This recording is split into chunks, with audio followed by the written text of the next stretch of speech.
আমার এই শান্তি হরণ করতে চান, এমন এক শান্তি যা সমঝোতা আনে, পারবেন এর জবাব দিতে? ধন্যবাদ। ভাই একটা সুন্দর প্রশ্ন করলেন। তিনি ডক্টর ম্যাথু, তার একটা ওয়েবসাইট এবং সংস্থা রয়েছে নাম ক্রিয়েশন।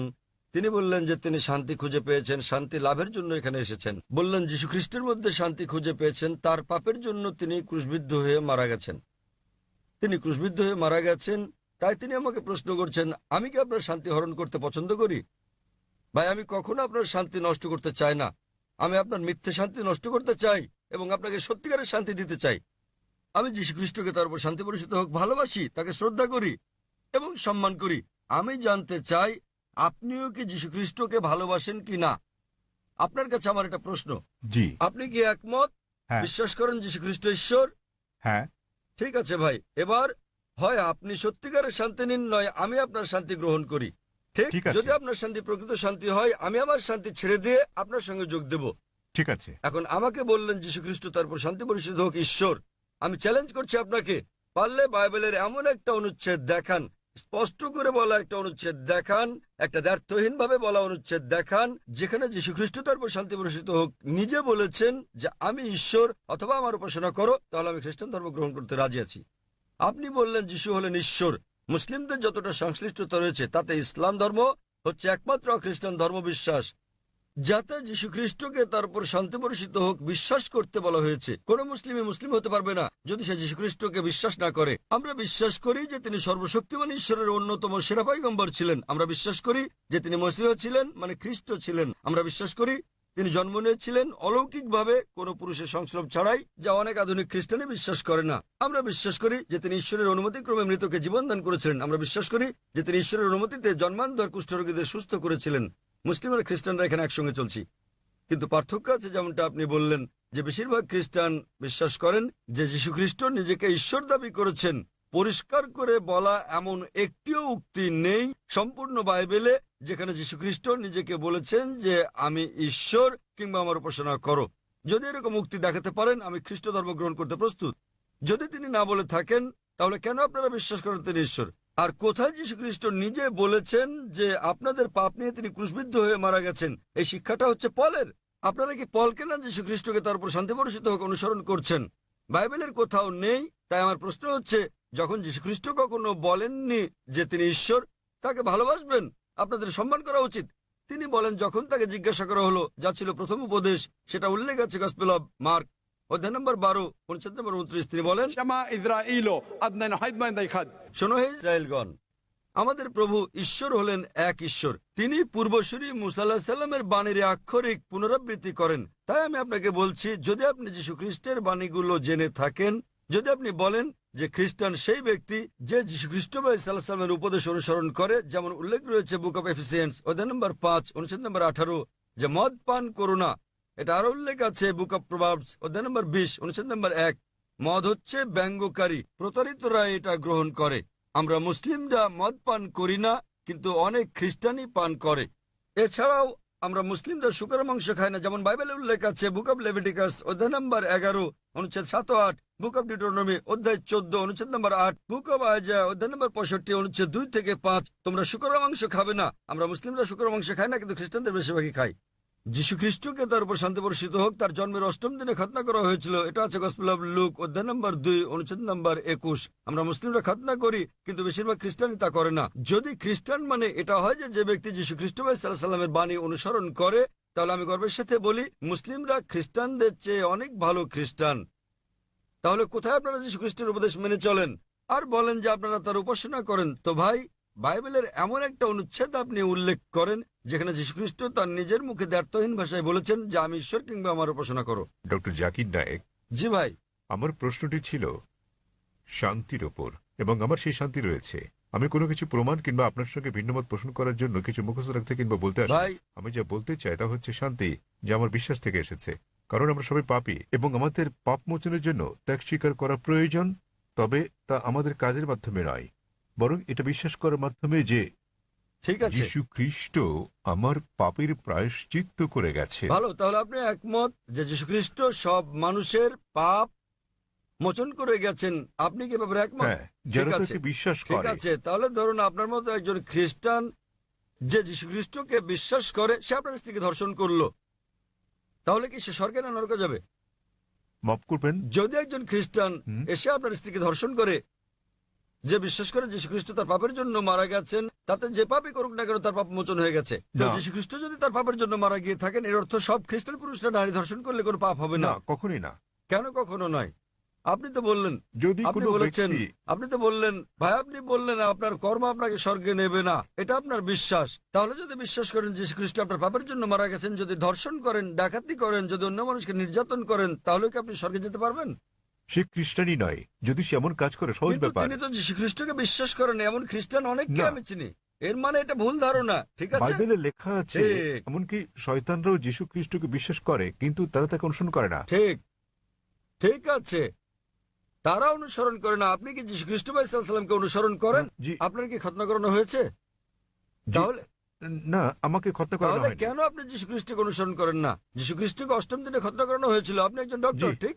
আপনি জানেন খতনা স্বাস্থ্যগত দিক দিয়ে কত সেটা উপকারী। আমার হাতে ছিল না, তাহলে সেটা ছিল কেন আমার আপনি- পিতামাতার হাতে। তো এখনো আপনি করতে পারেন, কোনো সমস্যা নেই। অবশ্যই। আপনি চাইলে সাহায্য করবো আমি। 1 নম্বর পয়েন্ট। 2 নম্বরটা হচ্ছে, আপনি কি শুকরের মাংস খান ভাই? না, কেন আপনি শুকরের মাংস খান না? ওল্ড টেস্টামেন্টে তা উল্লেখ আছে ঠিক। এবং ঈশ্বর তা উল্লেখ আপনি কি করেছে। মাদক সেবন করেন? আপনি কি মদ পান করেন?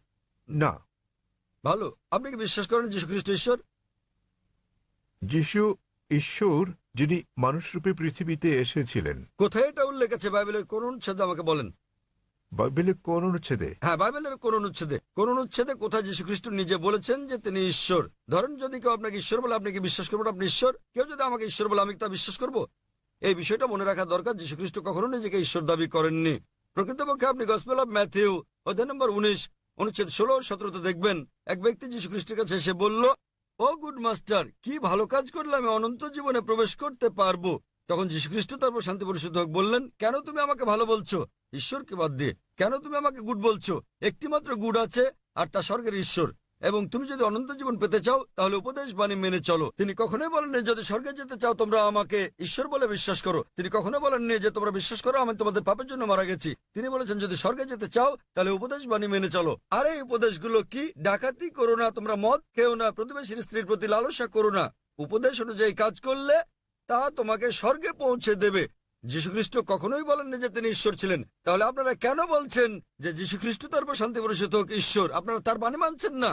আমি বলিনি যে যিশু ঈশ্বর, আমি বলেছি আমার মনে শান্তি আছে এবং এই শান্তি ভাগ করে নিতে চাই। ভাই, অনেক মানুষ আছে শয়তানের পূজা অর্চনা করার একটা দল আছে, আপনি কি জানেন? আপনি কি এ ব্যাপারে শয়তানের পূজা সচেতন? অর্চনা করার অনেক ঠিক, দল। তাই তারা শয়তানের পূজা করে শান্তি পায়, তবে তা মিথ্যে শান্তি। তাই তো আপনাকে মিথ্যে শান্তি থেকে বের করে নিয়ে এই সত্যিকারের শান্তি দিতে চাই আমি। আপনি যাকে শান্তি বলছেন সেটা প্রকৃত শান্তি নয়। আপনি একটা ভুয়া ঈশ্বরের উপাসনা করছেন। যীশু খ্রিস্ট তার উপর শান্তি বর্ষিত হোক কখনো বলেননি তিনি ঈশ্বর। সুতরাং আপনি ভুল ঈশ্বরের উপাসনা করছেন এবং আপনি ভুয়া শান্তিতে আছেন। যেমন কিছু মানুষ শয়তানের পূজা করেও তারা ভাবে যে তারা সঠিক পথে আছে। আমি আপনাকে এই ভুয়া শান্তি থেকে বের করে নিয়ে আসল শান্তির পথে আনতে চাই, কারণ আমি নিজেকে একজন খাঁটি খ্রিস্টান ভাবি। যদি খ্রিস্টান মানে এমন ব্যক্তি হয় যিনি যীশু খ্রিস্ট বা ঈসা আলাইহিস সালামের বাণী মেনে চলেন, তাহলে আমি খ্রিস্টানদের চেয়ে বড় খ্রিস্টান। আপনি কি জানেন যীশু খ্রিস্ট তারপর শান্তি পরিশুদ্ধ হোক বলেন, গসপেল অফ জন অধ্যায় নম্বর 16 অনুচ্ছেদ 12 থেকে 14, তোমাদেরকে আমার অনেক কিছু বলার আছে, কিন্তু তোমরা এখন তা সহ্য করতে পারবে না। যখন সত্যের আত্মা আসবেন তিনি তোমাদের সত্যের দিকে নিয়ে যাবেন। তিনি তোমাদেরকে ভবিষ্যতে নিদর্শন দেখাবেন, আমাকে গৌরবান্বিত করবেন। যীশু খ্রিস্টের পর কোন নবী ঈসা আলাইহিস সালামকে যীশু খ্রিস্টকে গৌরবান্বিত করেছেন? তিনি নবী মুহাম্মদ সাল্লাল্লাহু আলাইহি সাল্লাম। তাহলে নবী মুহাম্মদের আগমনের পূর্বাভাস, ভবিষ্যৎবাণী রয়েছে বাইবেলে। এমন অনেক উদ্ধৃতি রয়েছে। আপনার কাছে প্রশ্ন, কেন যীশু খ্রিস্ট বা ঈসা আলাইহিস সালামের নির্দেশগুলো মানেন না এবং কেন নবী মুহাম্মদ সাল্লাল্লাহু আলাইহি সাল্লামকে অনুসরণ করেন না? তাহলে আপনি কেমন খ্রিস্টান? আপনি কি বোঝাতে চেয়েছেন যে আমি খ্রিস্টানদের শিক্ষা অনুসরণ করি না? মোটেই তা নয়, আমি রেফারেন্স দিয়ে উদ্ধৃতি দিচ্ছি। বাড়ি ফিরে গিয়ে আপনি বাইবেল দেখেন রেফারেন্স সহ। আমি সত্যিকারের খ্রিস্টান, আপনি খ্রিস্টান নন। যাচাই করা সহজ ভাই। সহজ, খুবই সহজ। আপনি যা বলছেন আমি তা উদ্ধৃতি দিয়ে বলছি, আপনি একটি উদ্ধৃতিও দিতে পারেননি। আমি খ্রিস্ট ধর্মবেত্তাদের চ্যালেঞ্জ করছি। আমি খ্রিস্ট ধর্মবেত্তাদের যে কাউকে চ্যালেঞ্জ করছি। আপনাদের ধর্মবেত্তাদের নিয়ে আসুন। যদি আপনি বলেন যে আপনার ধর্ম সম্পর্কে জ্ঞান নেই, তাহলে আপনার ধর্মবেত্তাদের নিয়ে আসুন, বিশ্বের শ্রেষ্ঠ, এবং আমরা সংলাপে বসবো। নিশ্চয়। তবে সে ব্যক্তিকে হতে হবে বিজ্ঞ, রাস্তাঘাটে জানাতন লোক নয়, এমন ব্যক্তি যিনি মানুষকে আকৃষ্ট করতে পারেন, এমন ব্যক্তি যিনি পড়াশোনা করেছেন। আপনি ভারতের মধ্যে, বিশ্বের মধ্যে যিনি সবচেয়ে ভালো তাকে নিয়ে আসুন, আমরা সংলাপ করব। জি এবং স্যার। আপনি তাকে প্রশ্ন করতে পারেন, আমি যে সব প্রশ্ন করছি সেগুলো তাকে জিজ্ঞেস করুন যে বাইবেলের কোথায় উল্লেখ করা আছে কোন দ্ব্যর্থহীন উক্তি যেখানে যীশু খ্রিস্ট বা ঈসা আলাইহিস সালাম নিজে বলেছেন যে আমি ঈশ্বর অথবা আমার উপাসনা করো। আমি জাকির নায়েক অবিলম্বে আপনার এই কথা মেনে নেব। আপনি যদি বাইবেলের যে কোনো সংস্করণ থেকে দেখাতে পারেন কোন দ্ব্যর্থহীন উক্তি, কোন সুস্পষ্ট উক্তি যেখানে যীশু খ্রিস্ট বা ঈসা আলাইহিস সালাম নিজে বলেছেন যে আমি ঈশ্বর কিংবা আমার উপাসনা করো, তাহলে আমি তাকে ঈশ্বর মানব। তবে এমন একটি উক্তি নেই। সুতরাং আপনারা যা করছেন তা হচ্ছে যীশু খ্রিস্টের উপদেশগুলো আপনারা অনুসরণ করছেন না। এটা হচ্ছে চার্চের শিক্ষা, যীশু খ্রিস্টের তার উপর শান্তি বর্ষিত হোক নয়। তাই আমি আপনাকে অনুরোধ করি ভাই, দয়া করে মিথ্যা শান্তি ত্যাগ করুন এবং সত্যিকারের শান্তি গ্রহণ করুন। সত্যিকারের শান্তি হচ্ছে ঈশ্বরের কাছে আত্মসমর্পণ করা, সেই ঈশ্বর যিনি যীশু খ্রিস্ট বা ঈসা আলাইহিস সালামকে সৃষ্টি করেছেন, কোনো ভুয়া দেবতা নয়। যীশু খ্রিস্ট বা ঈসা আলাইহিস সালাম ঈশ্বরের একজন পয়গম্বর ছিলেন, ঈশ্বর ছিলেন না। আশা করি উত্তরটা পেয়েছেন। শুভ সন্ধ্যা স্যার, আমার নাম সিমি। আমার প্রশ্ন, ইসলামে কেন নারীদেরকে তাদের স্বামীকে তালাক দেওয়ার অনুমতি দেয়া হয়নি? বোন প্রশ্ন করলেন যে কেন নারীদেরকে স্বামীকে তালাকের অনুমতি দেওয়া হয়নি। তালাক প্রসঙ্গে বলতে গেলে বোন, বিস্তৃতভাবে আপনি তালাককে 5 ক্যাটাগরিতে ভাগ করতে পারেন। একটা হচ্ছে স্বামী এবং স্ত্রীর পারস্পরিক সম্মতিতে, এটা প্রথম ক্যাটাগরি। দ্বিতীয় ক্যাটাগরি স্বামীর ইচ্ছায় একতরফাভাবে। তৃতীয় ক্যাটাগরি যদি নিকাহনামায় উল্লেখ করা হয়ে থাকে, একজন নারী যখন একজন পুরুষকে বিয়ে করেন তখন যদি তিনি চুক্তির মধ্যে এটা উল্লেখ করেন। কোরআনে কর্তৃত্ব পুরুষকে কেন দেওয়া হয়েছে এ ব্যাপারে আমি পরে আলোচনা করব। তবে নিকাহনামায় যেহেতু বিয়ে হচ্ছে একটা বৈবাহিক চুক্তি, একজন নারী যে কোনো শর্ত জুড়ে দিতে পারেন, এ ব্যাপারে নিষেধ নেই কোরআনে। এই শর্তও দিতে পারেন যে আমি চাই না আমার স্বামী দ্বিতীয় স্ত্রী গ্রহণ করুক, কেননা একজনের বেশি স্ত্রী গ্রহণ ইসলামে আবশ্যকীয় নয়। এতে রাজি থাকলে বিয়ে হবে, না হলে হবে না। মহিলা অন্য একজন পুরুষ, পুরুষ অন্য একজন নারী খুঁজে নেবে। নারী এই শর্ত দিতে পারেন যে যতদিন আমি জীবিত আছি ততদিন তুমি দ্বিতীয় স্ত্রী গ্রহণ করো, আমি চাই না সেটা। কিন্তু আপনি কোরআন পরিপন্থী কোনো শর্ত দিতে পারবেন না। আপনি এমন শর্ত দিতে পারবেন না যে আমি চাই না তুমি নামাজ আদায় করো, কারণ নামাজ আদায় করাটা হচ্ছে অবশ্য কর্তব্য। আপনি এমন শর্ত দিতে পারেন না যে ঐচ্ছিক। অনুরূপভাবে নারী এমন শর্ত দিতে পারেন যে আমার একতরফা তালাক দেওয়ার এখতিয়ার থাকবে। একে বলে তালাকে তাবীজ অথবা ইসমা। তৃতীয় ক্যাটাগরি। চতুর্থ ক্যাটাগরি হচ্ছে তিনি শর্তের মধ্যে উল্লেখ করেন নাই, কিন্তু এখন তিনি তালাক চান। এক্ষেত্রে তিনি স্বামীকে তালাকের জন্য অনুরোধ করতে পারেন, আমি তোমার সঙ্গে থাকতে চাই না। স্বামীর কাছে তালাকের অনুরোধ জানালে একে বলে খুলা। এবং পঞ্চম ক্যাটাগরি, যদি স্বামী রাজি না হয়, স্বামী তার সঙ্গে দুর্ব্যবহার করে, সেক্ষেত্রে তিনি কাজীর কাছে যেতে পারেন, বিচারকের কাছে যেতে পারেন এবং তিনি নিকাহে ফাস্ক বা বিবাহ বাতিল করতে পারেন। স্বামী খারাপ ব্যবহার করলে, স্ত্রীর অধিকার না দিলে তিনি বিচারকের কাছে যেতে পারবেন, বিবাহ বাতিল করতে পারবেন। তাহলে একজন মহিলাও তালাক দিতে পারেন। তবে স্বাভাবিক পরিস্থিতিতে পুরুষদেরই এই ক্ষমতা দেওয়া হয়েছে। কেন? কারণ বিয়ের সময় যে ব্যক্তি ক্ষতিগ্রস্ত হয় তিনি পুরুষ, নারী নন। নারী লাভবান। যদি আপনি আমার কথা শুনে থাকেন, গত শনিবারে ইসলামে নারীর অধিকার, অধীনতা না সুরক্ষা এই ব্যাপারে আমি সেখানে বলেছি যে বিয়ের সময় নারীদের প্রাপ্তিযোগ ঘটে। কোরআনে বলা হয়েছে সূরা নিসা অধ্যায় 4 আয়াত নম্বর 4 যে নারীদেরকে দিয়ে দাও বিবাহের সময় বৈবাহিক পুরস্কার, মোহর। বিয়ের সময় স্বামী স্ত্রীকে দিয়ে থাকে নির্দিষ্ট পরিমাণ অর্থ মোহর। মোহর যে কোনো পরিমাণ হতে পারে। তাহলে ভাবুন, নারীর বিয়ের আগে এটা পুরুষের কর্তব্য, অর্থাৎ পিতা এবং ভাইয়ের কর্তব্য। বিয়ের পর এই দায়িত্ব তার স্বামীর, আর ছেলের তার অন্ন, বস্ত্র, বাসস্থান সহ সব আর্থিক বিষয়গুলো দেখা। যদি তালাক হয়ে যায় তাহলে তার দেখাশোনার দায়িত্ব হচ্ছে পিতামাতার। পিতামাতা না থাকলে সমাজের দায়িত্ব তার দেখাশোনা করা। সমাজ না করলে ইসলামী রাষ্ট্রের দায়িত্ব তার দেখভাল করা। তাই সে আর্থিক দিক থেকে নিরাপদ। যদি তালাক হয়ে যায়, পুরুষ তালাক দেয়, তো তার মোহর লস, কিন্তু নারীর প্রাপ্তিযোগ আছে। এখন তার বিয়ের সম্ভাবনা রয়েছে, আবার বিয়ে করলে সে নতুন মোহর পায়। আর পুরুষ যদি আরেকজন নারীকে বিয়ে করতে যায়, নতুন করে মোহর দিতে হবে। যদি পুরুষ কর্তৃক নারীকে দেওয়া হয় তাহলে বিয়ের পর সে তালাক দিয়ে অর্থ উপার্জন করতে থাকবে, তাতে ক্ষতিগ্রস্ত কে? পুরুষ। সুতরাং সর্বশক্তিমান আল্লাহ অন্যভাবে পুরুষের মর্যাদা রক্ষা করে থাকেন, অন্যথায় ইসলামে পুরুষের অধিকার শীর্ষক লেকচার দিতে হবে। কারণ তালাক হলে পুরুষ নারীর চেয়ে আর্থিক ও অন্যান্য দিক দিয়ে বেশি ক্ষতিগ্রস্ত হয়। নারী নিরাপত্তা পায় পরিবার থেকে, সমাজ থেকে, রাষ্ট্রের কাছে, পুরুষ তা পায় না। তাই এসব কারণে আল্লাহ সর্বশক্তিমান ঈশ্বর পুরুষকে নিরাপত্তা দিয়েছেন। তথাপিও নারী চাইলে বৈবাহিক চুক্তিতে উল্লেখ করলে সে নিজেও তালাক দিতে পারবে, অথবা সে তালাক দেওয়ার জন্য স্বামীকে অনুরোধ করতে পারে, যাকে বলে খুলা, অথবা স্বামী খারাপ ব্যবহার করলে বিচারকের কাছে যেতে পারে এবং বিবাহ বাতিল করে দিতে পারে, যাকে বলে নিকাহে ফাস্ক। আশা করি উত্তরটা পেয়েছেন। জি, আপনাকে ধন্যবাদ। হ্যাঁ, পিছনের দিকের বাইক থেকে আপনি বলুন। আমি মিসেস পল। আমি হাইকোর্টের একজন উকিল।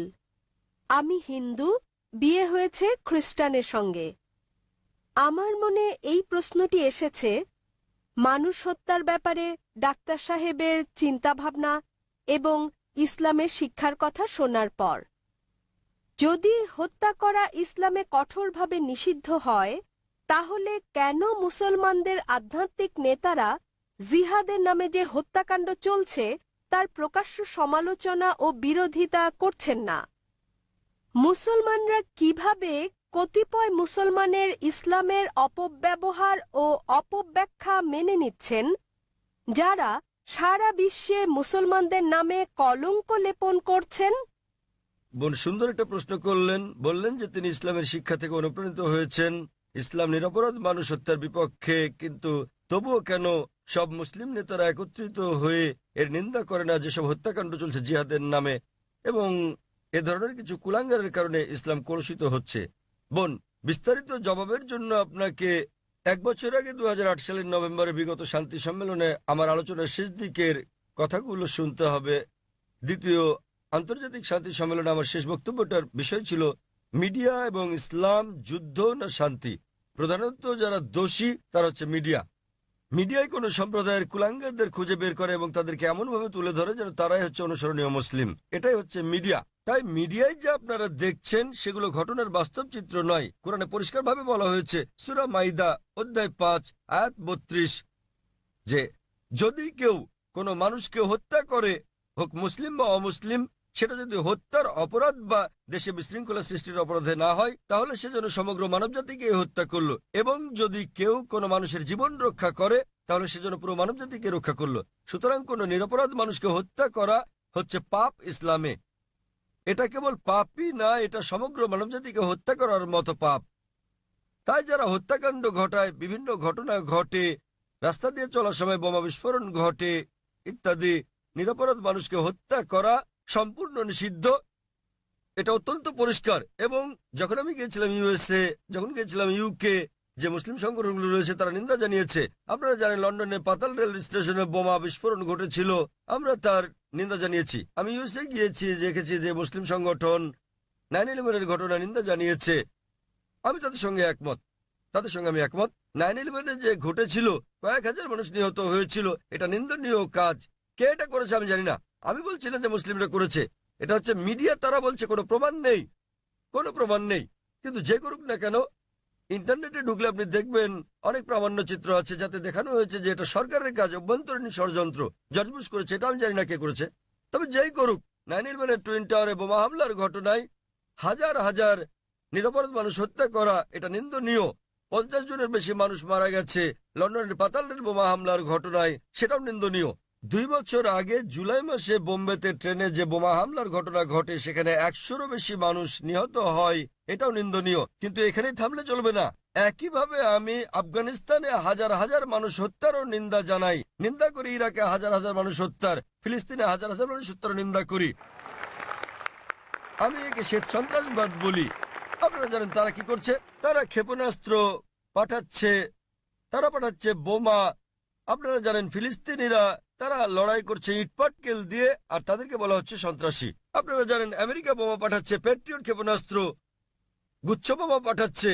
এই গুচ্ছ বোমা যখন কোথাও পড়ে, তখন এটা অনেকগুলো বোমায় বিভক্ত হয়। এভাবে হাজার হাজার আফগানকে হত্যা করা হচ্ছে। কিন্তু কেন? এটা কাপুরুষোচিত কাজ। সেজন্য সমাপনী বক্তৃতায় আমি বলেছিলাম গত কয়েক শতাব্দীর সবচেয়ে বড় সন্ত্রাসী জর্জ বুশ।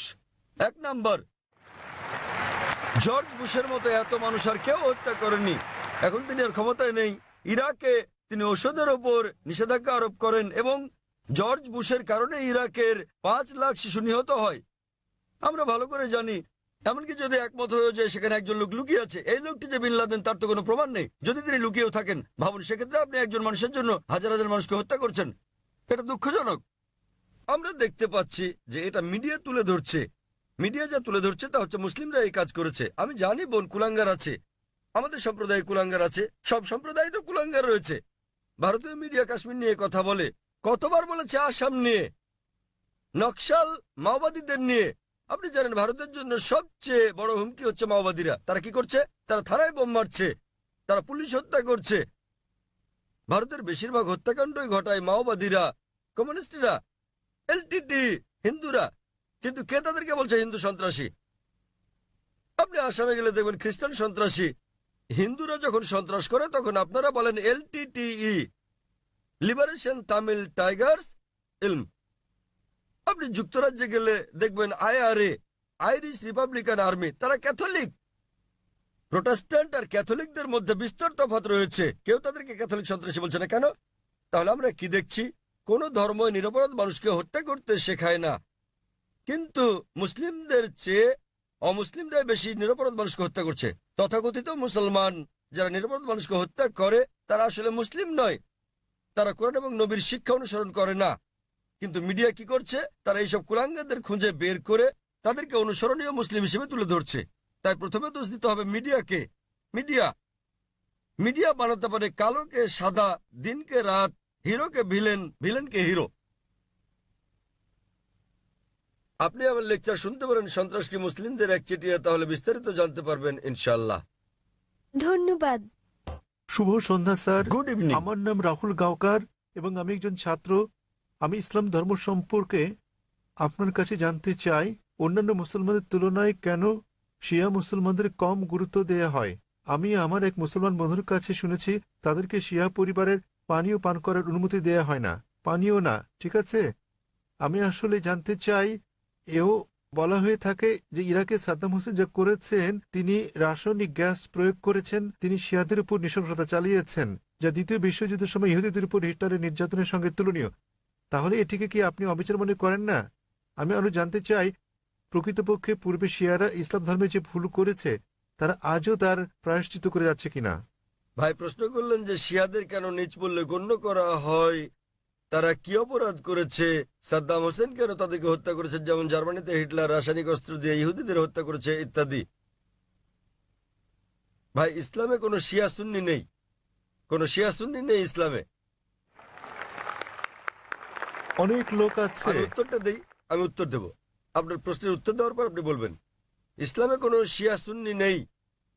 কোরআনে বলা হয়েছে সূরা আলে ইমরান অধ্যায় 3 আয়াত নম্বর 103, ওয়াতাসিমু বিহাবলিল্লাহি জামিআ ওয়া লা তাফাররাকু। তোমরা আল্লাহর রজ্জু শক্ত করে ধরো এবং পরস্পর বিচ্ছিন্ন হও না। আমাদেরকে আল্লাহর রজ্জু ধরতে হবে, এটা কোরআন এবং নবী মুহাম্মদ সাল্লাল্লাহু আলাইহি ওয়াসাল্লামের সহিহ হাদিস। যদি আপনি এই রজ্জু ধরেন তাহলে আপনি খাঁটি মুসলিম। ইসলামে শিয়া সুন্নি নেই এবং ইসলামে কোনো ভাগ নেই। কোরআন বলছে সূরা আনাম অধ্যায় নম্বর 6 আয়াত নম্বর 159, হে নবী, নিশ্চয়ই যারা খণ্ড বিখণ্ড করেছে, অনেক দল করেছে ইসলাম ধর্মকে, তাদের সাথে আপনার কোনো সম্পর্ক নেই। আল্লাহ বিচার দিবসে তাদের ব্যাপারটা দেখবেন। এবং আমাদের নবী মুহাম্মদ সাল্লাল্লাহু আলাইহি ওয়াসাল্লাম বলেছেন যে মুসলিমদের মধ্যে 73টি দল হবে, এর মধ্যে কেবলমাত্র একটি দল যাবে জান্নাতে। সাহাবাগণ জিজ্ঞেস করলেন কোন দলটি? যারা অনুসরণ করবে আমাকে এবং আমার সাহাবীদের, যারা কোরআন এবং নবীর সহিহ হাদিস মেনে চলবে তারা। সুতরাং কোরআন বলছে ধর্মকে খণ্ড বিখণ্ড করো না। আমাদের নবী বলেন, এমনকি কোরআনে বলা হয়েছে কিছু লোক থাকবে তারা দল সৃষ্টি করবে। কতটা? 73টা। যে দল সঠিক পথে থাকবে তারা বিভাজন সৃষ্টি করবে না। সুতরাং যে কেউ নিজেকে মুসলিম ছাড়া অন্য কিছু বললেও শব্দটি হবে মুসলিম। মুসলিম মানে যে নিজের ইচ্ছাকে আল্লাহর কাছে সমর্পণ করেছে। নবী কি ছিলেন? তিনি শিয়া ছিলেন না সুন্নি ছিলেন? তিনি কি ছিলেন? তিনি ছিলেন মুসলিম। এবং এর আগে আমি বোনকে যে জবাব দিয়েছি তাতে ছিল সূরা আলে ইমরান অধ্যায় 3 আয়াত নম্বর 64 বলা হয়েছে, ফাকুলু শাদু বিআন্না মুসলিমুন। সাক্ষী থাকো যে আমরা মুসলিম। বিচার করার জন্য আপনি কি করবেন মুসলিমরা ঠিক না ভুল পথে চলছে? আপনি দেখবেন কোরআন। মোহাম্মদ, জাকির, সুলতান, আব্দুল্লাহ, যে কোনো নাম হোক, কোনো সমস্যা নেই। নিজেকে পরীক্ষা করতে বলেন, যদি সে কোরআন এবং নবীর নির্ভরযোগ্য বাণী বুখারী, মুসলিম ইত্যাদি অনুসরণ করে তাহলে সে খাঁটি মুসলিম। যদি সে নবীর প্রকৃত শিক্ষার বাইরে যায়, বুখারী, মুসলিম এবং অন্যান্য সহিহ হাদিসের বাইরে যায় এবং কোরআনের বিপক্ষে যায়, তাহলে সে প্রকৃত মুসলিম নয়। প্রকৃত মুসলিম হচ্ছে সে যে মেনে চলে কোরআন এবং নবী মোহাম্মদ সাল্লাল্লাহু সাল্লামের যথাযথ শিক্ষা। সুতরাং এটা জানার পর নিজেকে সে যাই বলুন না কেন, যদি না মেনে চলেন কোরআন এবং নবীর সব শিক্ষা হাদিস, তাহলে সে প্রকৃত মুসলিম নয়। আপনার প্রশ্নের দ্বিতীয় অংশ, সাদ্দাম হোসেন। প্রশ্নের মধ্যে সাদ্দাম হোসেন নেই, আছে প্রশ্নের মধ্যে? হ্যাঁ, সাদ্দাম হোসেন। সাদ্দাম হোসেন শিয়াদের হত্যা করেন। ভাই, আমি জানি না তিনি শিয়াদের হত্যা করেছেন কিনা, এটা মিডিয়া বলছে, কিন্তু হোক সাদ্দাম হোসেন, হোক হিটলার, হোক জর্জ বুশ, যে কোনো নিরপরাধ মানুষকে হত্যা করে, শিয়া সুন্নি বাদ দেন, যদি সে হত্যা করে নিরপরাধ কোনো হিন্দু, নিরপরাধ খ্রিস্টান, নিরপরাধ ইহুদিকে, তাহলে সেটা বড় অপরাধ। হোক না কেন সাদ্দাম হোসেন, হোক জর্জ বুশ, হোক না হিটলার, যে কোনো নিরপরাধ মানুষকে হত্যা করে, হোক সে মুসলিম বা মুসলিম, হোক না কোনো হিন্দু বা খ্রিস্টান কিংবা ইহুদি, যদি কেউ কোনো নিরপরাধ মানুষকে হত্যা করে, সেটা হচ্ছে একটা পাপ কাজ, এটা নিষিদ্ধ। কারো সাফাই করতে আমি এখানে আসিনি, তাতে হোক তার নাম জর্জ বুশ, হিটলার, সুলতান, আব্দুল্লাহ, টম, ডিক, হ্যারি বা যে কেউ, যে কোনো নির্দোষ মানুষকে হত্যা করা সবার জন্য নিষিদ্ধ। আশা করি উত্তরটা পেয়েছেন। স্যার, তার মানে আপনি বলতে চান আমাদের শিয়া, সুন্নি কিংবা বহুরি মুসলিমে বিশ্বাস করা উচিত নয়, আমি তা স্যার? বলছি না। কোরআন কোন শিয়া সুন্নি নেই, কোরআনে কোরআনে মানে কোনো স্যার, বহরি নেই। এখানে অনেক মসজিদ আছে, অনেক মসজিদ। তাহলে আপনি তাদেরকে বলেন, তাদের জিজ্ঞেস করেন শিয়া কথাটা কোথায় আছে কোরআনে, তাকে জিজ্ঞেস করেন বহরি কোথায় আছে কোরআনে। স্যার, এটা আমার কলেজ বান্দ্রায়, স্যার, আমি অধ্যয়ন করছি। সুতরাং তারা মেনে চলছে না। আপনাকে যা করতে হবে তা হচ্ছে তাদের জিজ্ঞেস করেন তারা কি মোহাম্মদ সাল্লাল্লাহু আলাইহি সাল্লামের শিক্ষা অনুসরণ করে চলছে, তারা কি আল্লাহ সুবহানাহু ওয়া তাআলার শিক্ষা অনুসরণ করছে। আল্লাহ কোরআনে বলেছেন, সূরা আনাম অধ্যায় নম্বর 6 আয়াত নম্বর 159, যারা সৃষ্টি করেছে বিভক্তি ইসলাম ধর্মে, তাদেরকে আপনার কিছু করার নেই। ইসলাম ধর্মে বিভক্তি সৃষ্টি করা এটা হচ্ছে হারাম। তো ভালো মুসলমান হতে হলে আপনাকে আল্লাহর রজ্জু শক্ত করে ধরতে হবে, এটা বলা আছে কোরআনে। সুতরাং কাউকে আব্দুল্লাহ, সুলতান এরকম নামে ডাকলেই সে জান্নাতে যেতে পারবে না, বরং সেজন্য স্রষ্টা সর্বশক্তিমান আল্লাহর নির্দেশ পালন এবং নবী মুহাম্মদ সাল্লাল্লাহু আলাইহি সাল্লামের শিক্ষা অনুসরণ করতে হবে। ভাই, আপনাকে একটা প্রশ্ন করি, একটা প্রশ্ন। আপনি শিয়া সুন্নি নিয়ে খুবই উদ্বিগ্ন, জানতে চাচ্ছি সেটা কেন? স্যার, অনেক কিছু আমার বন্ধুরা। না না, আপনি কি ইসলাম কবুল করতে চান, তারপর কোন দলে যাবেন ভাবছেন? স্যার, আমি মানে আপনাকে জিজ্ঞেস করছি, জি আপনি কি ইসলাম কবুল করতে চান আর ভাবছেন শিয়া না সুন্নিতে যোগ দেবেন? তাই স্যার, না, না, আমি ইসলাম কবুল করতে চাচ্ছেন না। স্যার, এখানে অনেক ধর্ম আছে, ইসলাম ধর্মের অনেক ভাগ আছে। কোনো বিভক্তি নেই ইসলামে।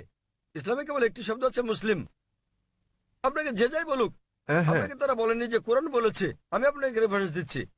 লোকটি আমাকে বলেছে তিনি সুন্নি, তিনি আমাকে বলেন। তাকে সুন্নি হতে দিন, শিয়া হতে দিন, বহরি হতে দিন, যে কোনোটা। তাকে বলুন কোরআন বলছে বিভক্তি সৃষ্টি করো না। অধ্যায় নম্বর 6 লিখে রাখুন আপনি, এর অর্থ, অধ্যায় নম্বর 6। স্যার, এর অর্থ এগুলো সব হতাশাজনক। তিনি কোরআন মেনে চলছেন না। কোরআন বলছে সূরা আনাম অধ্যায় 6 আয়াত নম্বর 159, আপনি নোট করে রাখুন যে ডক্টর জাকির নায়েক বলেছেন, সূরা আনাম অধ্যায় 6 আয়াত 159 আছে, বিভক্তি সৃষ্টি করো না তোমরা। আপনাকে যা করতে হবে, নিজেকে ঈশ্বরের কাছে সমর্পণ করতে হবে আপনার। এখন আমি জানতে চাই, আপনি কি নিজেকে ঈশ্বরের কাছে সমর্পণ করতে চান? ভাই, হ্যাঁ, নিজেকে ঈশ্বরের কাছে সমর্পণ করতে চান আপনি? স্যার, আমি ইসলামকে শ্রদ্ধা করি, আমি না, না, ইসলামে ঠিক বিশ্বাস আছে। করি। আপনি ইসলামকে শ্রদ্ধা করেন, আপনি কি এক ঈশ্বরে বিশ্বাস করেন? হ্যাঁ এক ঈশ্বরে বিশ্বাস করেন আপনি? হ্যাঁ, জি স্যার, আমি ঈশ্বরে বিশ্বাস করি। মূর্তি পূজা করা ঠিক নয়। হ্যাঁ হ্যাঁ, আপনি কি বিশ্বাস করেন ঈশ্বরের কোনো প্রতিমা নেই? ঈশ্বরের কোনো প্রতিমা নেই। আপনি কি তা বিশ্বাস করেন? আমি জানি না স্যার। আপনি কি প্রতিমা পূজায় বিশ্বাসী? হ্যাঁ হ্যাঁ, আপনি কি প্রতিমা পূজায় বিশ্বাস করেন? কি বললেন? প্রতিমা পূজা ঠিক না ভুল? মানে ঈশ্বর? না। আপনি কি বিশ্বাস করেন প্রতিমা পূজা করা ঠিক না ভুল? হ্যাঁ, এটা ঠিক না ভুল? এটি ঠিক স্যার। প্রতিমা পূজা করা, কিন্তু এটা তো বেদের বিপরীত। আপনাদের বেদ বলছে তোমরা এক ঈশ্বর ছাড়া কারো উপাসনা করবে না। এটা উল্লেখ আছে আপনাদের যজুর্বেদে অধ্যায় 32 অনুচ্ছেদ 3, শ্বেতাশ্বেতার উপনিষদ অধ্যায় 4 অনুচ্ছেদ 19। न तस्य प्रतिमा अस्ति মহান ঈশ্বরের কোনো পুতুল নেই, কোনো আকৃতি নেই, কোনো ফটোগ্রাফ নেই, কোনো ছবি নেই, কোনো প্রতিমা নেই, কোনো ভাস্কর্য নেই, কোনো মূর্তি নেই। আমি আপনাকে জিজ্ঞেস করছি, যখন আপনাদের বেদ বলছে ঈশ্বরের কোনো আকৃতি নেই, কোনো মূর্তি নেই, কোনো প্রতিমা নেই, এরপরও কি আপনি প্রতিমা পূজা বিশ্বাস করেন? জি স্যার। শিয়া সুন্নি বাদ দেন, আপনাকে জিজ্ঞেস করছি, আপনি কি বেদ মানেন? স্যার, অনুসরণ করছেন কি না? ধর্ম মানেন কি না? স্যার, কারণ আমি এই ধর্মের স্যার। ঠিক, তাই আমি বলছি যে এটা আমার ভুল নয় স্যার, আমি এই এই ধর্মের মধ্যে জন্ম মধ্যে নিয়েছি বড় স্যার। হলেও আমি জিজ্ঞেস করছি যে অধ্যয়ন করা আপনার কর্তব্য কিনা। সে কারণে আপনার বেদ, আমি এই বিষয়টি অনুসন্ধান তাই আমি করছি। আপনাকে বলছি ভাই, আপনাদের ধর্মগ্রন্থ বেদে আছে, যজুর্বেদ অধ্যায় 32 অনুচ্ছেদ 3, শ্বেতাশ্বেতার উপনিষদ অধ্যায় 4 অনুচ্ছেদ 19, এটা বলছে, न तस्य प्रतिमा अस्ति। এটা একটা সংস্কৃত উদ্ধৃতি। এর মানে সর্বশক্তিমান ঈশ্বরের কোনো প্রতিমা নেই, কোনো আকৃতি নেই, কোনো আলোকচিত্র নেই, কোনো ছবি নেই, কোনো ভাস্কর্য নেই, কোনো প্রতিমূর্তি নেই, কোনো পুতুল নেই। যদি আপনার ধর্মগ্রন্থ বলে সর্বশক্তিমান ঈশ্বরের প্রতিমা নেই, তাহলে কি প্রতিমা পূজা করা ঠিক না ভুল? ঠিক না ভুল? ঠিক বেঠিক ঠিক করার মতো এত বড় ব্যক্তি আমি নই স্যার। না না, আপনার ধর্মগ্রন্থ বলছে ঈশ্বরের কোনো আকৃতি নেই, কোনো প্রতিমা নেই, কোনো মূর্তি নেই, কোনো ছবি নেই, তথাপি ঈশ্বরের মূর্তি করা ঠিক না ভুল? কেন আমার পূর্ববর্তী ব্যক্তিগণ মানে আমার পূর্বসূরীরা কেন এই কাজ করেছে স্যার? স্যার আমি তাদের দোষ দিতে জি? পারি না। আমার আমার পূর্বসূরীরা, আমার পূর্বে হিন্দু ধর্মের লোকের এটা করেছে স্যার। স্যার আমি তাদের দোষ দিতে আমি পারি না। হিন্দুদের প্রশ্ন করছি না, আমি আপনাকে জিজ্ঞেস করছি আপনার ধর্মগ্রন্থ, আপনার ধর্মের সবচেয়ে গ্রহণযোগ্য গ্রন্থ কোনটি? আপনি জানেন না? কি আপনি স্যার? কি জানেন আপনার ধর্মের সর্বশ্রেষ্ঠ গ্রন্থ কোনটি? স্যার এটা মানে হচ্ছে বেদ। হ্যাঁ তাহলে আপনি দেখেন আমার ভিডিও ক্যাসেট ইসলাম ও হিন্দু ধর্মের সাদৃশ্য সমূহ।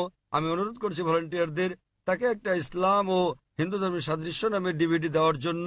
আপনার কোনো প্রশ্ন থাকলে আমার সঙ্গে সাক্ষাৎ করতে পারেন, ইনশাল্লাহ আপনার সন্দেহ দূর হবে। আর আমি আপনাকে অনুরোধ করব এটা পড়ুন, বুঝুন এবং সঠিক শান্তি খুঁজে নিন। স্যার শেষ কথা আমি আপনাকে জিজ্ঞেস করতে চাই স্যার, মানে আমাদেরকে এসব বিশ্বাস করলে হবে না যে ইসলামে অনেক বিভক্তি আছে, যেমন শিয়া সুন্নি, এগুলো আমাদের বিশ্বাস করা উচিত নয়, আমাদের কেবল কোরআনে বিশ্বাস করা উচিত। ঠিক। কোরআন এবং নবীর সহিহ হাদিস ব্যাস। যে কোনো আলেম যায় বলুন, কোরআন বলছে সূরা নিসা অধ্যায় 4 আয়াত নম্বর 59, अतिउल्लाह अतिउर रसूल। আল্লাহ ও তার রাসূলকে মানো এবং অতঃপর তোমাদের মধ্যে যারা আদেশ দানের কর্তৃত্বপ্রাপ্ত, যাদেরকে এই কাজের দায়িত্ব দেওয়া হয়েছে তাদের, অর্থাৎ আপনাকে আল্লাহ এবং সর্বশক্তিমান ঈশ্বর, তার রাসূল এবং জ্ঞানী ব্যক্তিদের মান্য করতে হবে। কিন্তু আয়াতটা এখানেই শেষ হয়নি। আরো বলা হয়েছে যদি তারা কোনো বিষয়ে একমত হতে না পারে তো আল্লাহ তার রাসূলের উপর ছেড়ে দাও। যদি কেউ আপনাকে কিছু বলে আপনি তা কোরআন এবং সহিহ হাদিস দিয়ে যাচাই করুন সেটা ঠিক না ভুল। এ কারণে যে কোনো আলেম যাই বলুক না কেন তার কোনো মূল্য নেই ইসলামে। স্যার সেখানে আমাদের বিষয় হচ্ছে আল্লাহ সর্বশক্তিমান ঈশ্বর ও তার বার্তাবাহক। কোন আলেম কিছু বললে তা যদি কোরআন এবং সহিহ হাদিসের সঙ্গে মিলে তো আমরা গ্রহণ করি, আর যদি কোরআন হাদিসের বিপরীতে হয় তা প্রত্যাখ্যান করি। স্যার কোন ব্যক্তি নিজেকে মুসলিম বলে দাবি করলে আপনি তাকে বলবেন कुल हाथु बुरहानकुम প্রমাণ দাও इन कुंतुम सादिकिन। যদি সত্যবাদী হও। সে কারণেই যখন আমি প্রশ্নের উত্তর দেই আমি কোরআন এবং সহিহ হাদিসের রেফারেন্স দেই। যা আমি বলছি, যা ডক্টর জাকির নায়েক বলছেন, তা কিছুই নয় ইসলামে, কোনোই মূল্য নেই তার। আমি যা বলি ইসলামে তার মূল্য হচ্ছে শূন্য। যা কোরআন বলছে, সর্বশক্তিমান ঈশ্বর বলছেন, যা আমাদের প্রিয় নবী মুহাম্মদ সাল্লাল্লাহু সাল্লাম বলছেন তা মূল্যবান। তাই আমি যা দিচ্ছি তা হচ্ছে রেফারেন্স। যারা জানেন না আমি তাদের রেফারেন্স দিচ্ছি। আমার উত্তরের ভিত্তি কোরআনের বিভিন্ন আয়াতের শিক্ষা, আমার জবাবের ভিত্তি নবীর বাণী, সহিহ বুখারী খণ্ড নাম্বার ইত্যাদি প্রমাণ হিসেবে। সুতরাং তারা যা বলেন তার মূল্য আছে, আমি যা বলি মূল্য নেই। আশা করি উত্তরটা পেয়েছেন। আমরা পুরুষদের শাড়ির মাঝের দিকের মাইক থেকে পরবর্তী প্রশ্নটি নেব। সকলকে শুভ সন্ধ্যা এবং শুভ সন্ধ্যা ডক্টর নায়েক। আজ আমি এক মানুষ কথা বলছি মানবতার পক্ষে। এখানে ডক্টর নায়েক রয়েছেন। আমরা আপনার নাম জানতে পারি হ্যাঁ, দয়া করে? আমি চিরাগ, এবং দয়া করে আমার ধর্ম জিজ্ঞাসা করবেন না। ডক্টর নায়েক, আপনি সম্ভবত মুসলিম পরিবারে জন্মগ্রহণ করেছেন, তাই আপনি মুসলমান, তাই আপনি সেটাই অনুমোদন করছেন। যদি আপনি হিন্দু পরিবারে জন্ম নিতেন তাহলে আজ আপনার হিন্দু ধর্ম হতে পারত। এক্ষেত্রে আমি মনে করি চরম জাতি কেন্দ্রিকতা থেকে আপনি ভাবছেন আপনার ধর্ম, সংস্কৃতি, বিশ্বাস ও ধারণা শ্রেষ্ঠ। তাই আপনি বলছেন যে শিখ অথবা আর্য সমাজ বা যে ধর্মেই প্রতিমা পূজা পরিত্যাগ করার কথা বলা হয়েছে সেটি আপনি সমর্থন করেছেন। আমার মতে একই জায়গায় ঘুরপাক না খেয়ে মানবতার ব্যাপক ধর্ম নিয়ে আমাদের আলোচনা করা উচিত। কোনো মন্তব্য কিংবা যুক্তি ভাই স্যার? খুব সুন্দর একটা প্রশ্ন করেছেন। তিনি বলেছেন মুসলিম পরিবারে জন্ম নেওয়ার কারণে আমি ইসলাম ধর্ম অনুমোদন করছি। হতে পারতো আমি যদি হিন্দু পরিবারে জন্ম নিতাম তাহলে হিন্দু ধর্মই পছন্দ করতাম আমি, এবং আমি শিখ ধর্ম ও আর্য সমাজকে সমর্থন করি, কারণ আমার দৃষ্টিভঙ্গির সঙ্গে তাদের মিল আছে এবং এর আশেপাশে আমি বিচরণ করছি। বরং আমার আরো বৃহৎ পরিসরে কথা বলা উচিত ছিল। খুব ভালো প্রশ্ন হ্যাঁ, ভাই। আমি আপনার সাথে একমত। 19 বছর বয়স পর্যন্ত আমি মুসলমান ছিলাম, কারণ আমার পিতা মুসলমান ছিলেন। বয়স 19 বছর হওয়ার পর আমি তুলনামূলক ধর্ম অধ্যয়ন করা শুরু করলাম। এখন আমি ব্যক্তিগত পছন্দে মুসলমান। আর বিশ্বাস করেন, যদি আপনি ইসলামের চেয়ে ভালো কোনো ধর্ম আমাকে দেখাতে পারেন, তাহলে আজই আমি সেই ধর্ম গ্রহণ করতে প্রস্তুত আছি। আজই। স্যার, আমি মানবতার ধর্মের কথা বলছি। ভাই আমি বলবো জি জি আমি বলছি, যদি কেউ ইসলামের চেয়ে ভালো কোনো ধর্ম তা যুক্তি দিয়ে, বৈজ্ঞানিক তথ্য দিয়ে প্রমাণ করতে পারেন, তাহলে আমি গ্রহণ করতে প্রস্তুত আছি। আপনি বলছেন মানবতার কথা। কে মানবতার নামে গ্রন্থ রচনা করেছেন? মহাত্মা গান্ধী। কে লিখেছেন? আপনি জানেন একজন মুসলমান ভালো মুসলমান হতে পারবেন না যদি তিনি ভালো মানুষ না হন। সে কথা সব ধর্মেই বলে, ভাই, সব ভাই ধর্মে আমাকে বলে। শেষ করতে দিন। জি স্যার, আপনি এখানে আমার জবাব শোনার জন্য এসেছেন নাকি আপনার মত জানাতে এসেছেন? আমি একটি সুস্থ আলোচনা চাই এবং যৌতুক ভাই, সিদ্ধান্তে পৌঁছাতে চাই। এটা কোনো বিতর্ক প্রতিযোগিতা নয়। হ্যাঁ, একেবারে না, আমি তাহলে আমার কখনো উত্তর বলিনি। শুনুন, উত্তর শোনার পর আপনি মন্তব্য করতে পারেন। ও, ঠিক আছে। আমাকে শেষ করতে দিন। আপনি কথা যোগ করছেন, তার মানে আমার উত্তর আপনি শুনছেন। চালিয়ে যান। শুনুন মনোযোগ দিয়ে। জি, আপনার মনের মধ্যে মহাভারতের কাহিনী চলছে, কি করে শুনবেন? দয়া করে যখন চালিয়ে যান। আপনি আপনার প্রশ্নের সময় কি আমি আপনাকে বাধা দিয়েছিলাম? দয়া করে চালিয়ে যান। আমি কি বাধা দিয়েছি? আপনি বাধা দেননি, দয়া করে চালিয়ে যান। সবকিছু লেখা আছে, প্রশ্ন করতে আসছেন, আমি কিভাবে? আমি বলেছি। আমি জবাব দিচ্ছি, শুনুন। হ্যাঁ, তাতে এটা কি? আমার জবাব। তাহলে কেন আপনি মন্তব্য করছেন? দয়া করে বলুন স্যার, দয়া করে বোঝার চেষ্টা করুন, আমাকে আপনার উত্তর বলুন। আমার উত্তর শুনলে আপনি বুঝতে পারবেন, অন্যথায় লাখ লাখ মানুষ বুঝলেও আপনি একই প্রশ্নই করে যাবেন। আমি একজন চিকিৎসক। এক ব্যক্তি একা দুটো বিষয়ের প্রতি মনোযোগ দিতে পারে না। উত্তর শুনুন, উত্তর দেওয়া হলে আর সমস্যা থাকবে না। তাহলে আপনাকে বুঝতে হবে, আপনি মানবতার কথা বলছেন। আপনি প্রথমেই বলেছেন আমার ধর্ম জানতে চাইবেন না, পরে আপনি বলছেন আমি মানবতার পক্ষে। সর্বপ্রথম আপনি আপনার দৃষ্টিভঙ্গি শনাক্ত করতে লজ্জিত, তারপর আপনি মানবতার কথা বলছেন। আমি আপনার কাছে জানতে চাই, মানবতা নামের বইটি কে লিখেছেন? এরকম কোনো বই আছে কি? মানবতার কোনো দিক নির্দেশনা আছে? আমি আপনাকে বলছি, ভালো মানুষ না হয়ে একজন মুসলমান ভালো মুসলমান হতেই পারে না। সব ধর্ম বলে না। আমি বলার জন্য দুঃখিত যে আপনি অন্যান্য ধর্মগ্রন্থ অধ্যয়ন করেননি। আমি আপনাকে বলতে পারি, আমি উদ্ধৃতি দিতে পারি বেদ থেকে, অন্য হিন্দু ধর্মগ্রন্থ থেকে, বাইবেল থেকে উদ্ধৃতি দিতে পারি, যেগুলো মানবতার বিরুদ্ধে যায়। আমি অন্য ধর্মের সমালোচনা করতে আসিনি। যদি আপনি কোনো ধর্ম অধ্যয়ন করে না থাকেন, তাহলে দয়া করে এমন কিছু বলবেন না যে ব্যাপারে আপনার জ্ঞান নেই।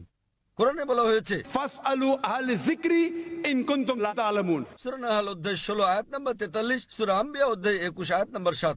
আপনি তুলনামূলক ধর্ম বিষয়ের ছাত্র নন, তাই না জেনে কোনো মন্তব্য করবেন না। আমি বাইবেল থেকে উদ্ধৃতি দিতে পারি যা মানবতার বিরুদ্ধে। আমি আপনাকে চ্যালেঞ্জ করছি, কোরআন থেকে এমন একটা আয়াত বের করেন, নবী মুহাম্মদ সাল্লাল্লাহু আলাইহি সাল্লামের এমন কোন বাণী বের করেন যা মানবতার বিরুদ্ধে যায়। সুতরাং এমন কথা বলবেন না সব ধর্মে বলা হয়েছে। দুঃখিত, আপনার জানাশোনা বড়ই দুর্বল। আমি আপনাকে যা বলার চেষ্টা করছি, মানবতা মানে ঠিক আছে, আপনি কেবল স্ট্যান্ডার্ড 2-3 তে আছেন। আর আমি যা বলছি তা কেবল স্কুল পাস নয়, কেবল স্নাতক পাস নয়, বুঝতে হবে স্নাতকোত্তর পাস হতে হবে আপনাকে। ইসলাম মানে উচ্চ পর্যায়ে, কেবল মানবতার কোনো পর্যায় নেই। ভালো মানুষ না হলে কোনো মুসলমান ভালো মুসলমান হতে পারবে না। আমি আপনাকে চ্যালেঞ্জ করছি, ইসলামের এমন একটা দিক আপনি বলতে পারেন যা মানবতার বিরুদ্ধে যায়। যৌক্তিক পটভূমি, যৌক্তিক কারণ আপনার জানা না থাকতে পারে ইসলাম কেন এমন অনুশাসন জারি করলো, আর আপনি ভাবতে পারেন সেটা মানবতার বিরুদ্ধে। ঠিক যেমন আপনারা বলেন, ডাক্তার আমাকে ইঞ্জেকশন দিচ্ছে, ইঞ্জেকশনে যন্ত্রণা দিচ্ছে, ওই ইঞ্জেকশন তো আপনার ভালোর জন্য। আপনারা বলেন ডাক্তার আমার পেট কেটে ফেলেছেন, তিনি তো পেট কেটেছেন আপনাকে জীবন বাঁচানোর জন্য। সুতরাং ডাক্তার যা জানেন আপনি তা জানেন না। যদি আমার জন্য দুটো পছন্দ থাকে, স্ট্যান্ডার্ড 2 কিংবা 3 পাস করা অথবা স্নাতকোত্তর কোর্স করা, সেক্ষেত্রে আমি স্নাতকোত্তর কোর্সই করব। কেন মাত্র স্ট্যান্ডার্ড 2-3? মানবতা ভালো, কিন্তু ইসলাম তার চেয়ে অনেক বেশি ভালো। আপনার প্রশ্নের ব্যাপারে বলতে গেলে, আমি মুসলিম পরিবারে জন্ম নিয়েছি বলে আমি ইসলামকে অনুমোদন করছি। আমি আপনাকে বলছি, আপনাকে চ্যালেঞ্জ করছি, যদি কেউ আমাকে প্রমাণ দিতে পারে অন্য যে কোনো ধর্ম, আমি প্রধান ধর্মগুলোর বেশিরভাগই অধ্যয়ন করেছি এবং আমার মনে হয় ইসলাম সবচেয়ে যুক্তিগ্রাহ্য, মানুষের সবচেয়ে সেরা ধর্ম মানবতার। এটাই একমাত্র ধর্ম যাতে মানবতার জন্য সমাধান রয়েছে। আল্লাহ বলেন সূরা আলী ইমরান অধ্যায় নম্বর 3 আয়াত নম্বর 19, इन दीन इंदल्लाह इस्लाम। সর্বশক্তিমান ঈশ্বরের কাছে একমাত্র গ্রহণযোগ্য ধর্ম ইসলাম। আর আপনার জানার জন্য বলছি, আপনার যুক্তি অত্যন্ত নাজুক। আপনি কি জানেন আমাদের 30 জনেরও বেশি আলেমের মধ্যে যারা বিশ্বের বিভিন্ন দেশের নাগরিক, তাদের 10 জনেরও বেশি মুসলিম পরিবারে জন্মগ্রহণ করেননি? আপনি কি তা জানেন? আমি এটা উত্তর জানতে চাই আপনার কাছে, আপনি কি জানেন এই মঞ্চে বক্তৃতা দানকারী 30 জনের মধ্যে 10 জনেরও বেশি মুসলিম হিসেবে জন্মগ্রহণ করেননি? আপনি জানেন? হ্যাঁ, আমি হতে পারি আমি আপনাকে বলছি। জিজ্ঞেস করছি, আপনি কি তা জানেন? না, আমি হ্যাঁ তা অথবা জানি না না। বলেন। তাহলে আপনার পুরো যুক্তি তো অসার। বিশ্বের বিভিন্ন দেশের 30 জন বক্তার মধ্যে 10 জনের বেশি আমেরিকান, 4-5 জন কানাডার, কয়েকজন ইউকের, মালয়েশিয়ার আছেন, সৌদি আরবের, সংযুক্ত আরব আমিরাতের, সোমালিয়ার এবং সুদানের বক্তা রয়েছেন, এবং এদের মধ্যে 10 জনেরও বেশির জন্ম অমুসলিম পরিবারে। তারা বেড়ে ওঠার পর কেউ কিশোর বয়সে গ্রহণ করেছেন ইসলাম, কেউ 20-এর কোঠায় গ্রহণ করেছেন ইসলাম, কেউ বা 30-এর কোঠায় গ্রহণ করেছেন। আর আল্লাহ তাদের হেদায়েত দান করেন, তারা নিজেদের পছন্দে মুসলিম হয়েছেন। সুতরাং আপনার যুক্তি, মুসলিম পরিবারে জন্মগ্রহণের কারণে আমি ইসলাম পছন্দ করি, এসব লোক জন্মগ্রহণ করেননি মুসলিম পরিবারে। তারা খ্রিস্টান পরিবারে জন্মেছেন, তারা অমুসলিম পরিবারে জন্ম নিয়েছেন, তারা ইসলাম পছন্দ করেছেন। কেন? কারণ তারা অধ্যয়ন করেছেন, তারা অন্যান্য ধর্ম অধ্যয়ন করেছেন এবং বুঝতে পেরেছেন ইসলাম জীবনের শ্রেষ্ঠ পন্থা। আমি আপনাকে অনুরোধ করছি, আপনি মানবতা সম্পর্কে পড়েন, ইসলাম সম্পর্কে জানেন এবং বের করতে চেষ্টা করেন ইসলামের কোন বিষয়টা মানবতার বিরুদ্ধে যায়। তাহলে আপনি জানতে পারবেন সবচেয়ে ভালো ধর্ম। আমি আপনার ধর্ম সম্পর্কে জিজ্ঞেস করছি না, আমি আপনাকে সর্বোত্তম ধর্মটা গ্রহণ করতে বলছি। এবং জীবনের সর্বোত্তম পথ, মানবতার একমাত্র সমাধান হচ্ছে ইসলাম।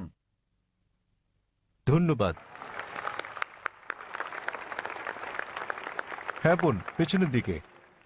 আসসালামু আলাইকুম। আমার দুটি প্রশ্ন আছে। প্রথমটি হচ্ছে, মুসলমান মেয়েরা ইসলাম ধর্ম অনুসরণ করে কেন অমুসলিমদের বিয়ে করতে পারে না? আমার আরো একটি প্রশ্ন আছে, ইসলামে এটা সিদ্ধ যে একজন পুরুষ 4 বার বিয়ে করতে পারেন।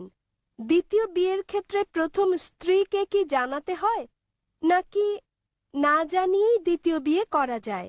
বোন দুটো প্রশ্ন করলেন, তিনি প্রশ্ন করলেন, প্রথম প্রশ্নটা হচ্ছে তার জানা মতে ইসলামে এটা আবশ্যক যে দ্বিতীয় স্ত্রী গ্রহণের আগে প্রথম স্ত্রীর অনুমতি নিতে হয়। এবং তার প্রথম প্রশ্নটা হচ্ছে যে ইসলামে কেন একজন পুরুষ অমুসলিম কোনো মেয়েকে বিয়ে করতে পারে না। আপনার প্রথম প্রশ্ন দুঃখিত, অনুযায়ী প্রশ্নটি এরকম যে মুসলিম পরিবারে জন্মগ্রহণকারী একটি মেয়ে কোনো অমুসলিমকে বিয়ে করে ইসলাম ধর্ম অনুসরণ করতে পারে কিনা। মুসলিম পরিবারে জন্মগ্রহণকারী কোনো মেয়ে কেন অমুসলিম পুরুষদের বিয়ে করে ইসলাম ধর্ম অনুসরণ করতে পারে না? কারণটা হচ্ছে এটা আমাদের স্রষ্টা আল্লাহ সুবহানাহু ওয়া তাআলার নির্দেশের বিপরীত। আল্লাহ বলেছেন পবিত্র কোরআনে সূরা বাকারা অধ্যায় নম্বর 2 আয়াত নম্বর 221 যে তোমরা মুশরিককে বিয়ে করো না যতক্ষণ না সে ঈমান আনে, মূর্তি পূজারীকে বিয়ে করো না, অবিশ্বাসীকে বিয়ে করো না যতক্ষণ না সে ঈমান আনে। এমনকি যারা ঈমান এনেছে তারা যদি কৃতদাস হয়, যারা ঈমান আনেনি তাদের চেয়ে ওই ঈমানদার অনেক অনেক ভালো। যদিও ওই মুশরিক মানুষ, ওই অমুসলিম তোমাদের মুগ্ধ করে, তবুও মানে এমনকি যদি সে বিশ্বের সেরা সুন্দর পুরুষ হয়, সবচেয়ে ধনী ব্যক্তি হয়, আর সে যদি অমুসলিম হয় তার চেয়ে একজন মুসলিম পুরুষ, সে কালো কুৎসিত কৃতদাস হলেও অনেক অনেক বেশি ভালো। একইভাবে তার বলা হয়েছে যে একজন পুরুষ কোনো নারী ঈমান না আনা পর্যন্ত তাকে বিয়ে করবে না।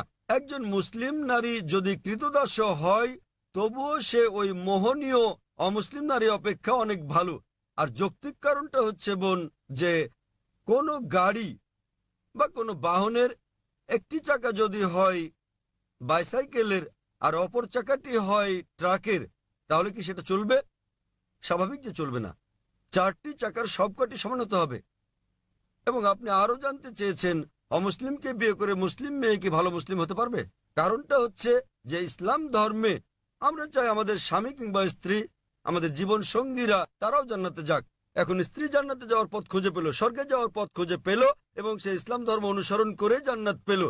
তাকে অনুসরণ করতে হবে কোরআন এবং সহিহ হাদিস। এখন ভাবুন তো, যখন স্ত্রী জানতে পারলো যে সে জান্নাতে যাচ্ছে এবং তার স্বামী যিনি প্রতিমা পূজা করছেন, যিনি ইসলাম ধর্ম বিশ্বাস করেন না, তিনি যাচ্ছেন দোজখে।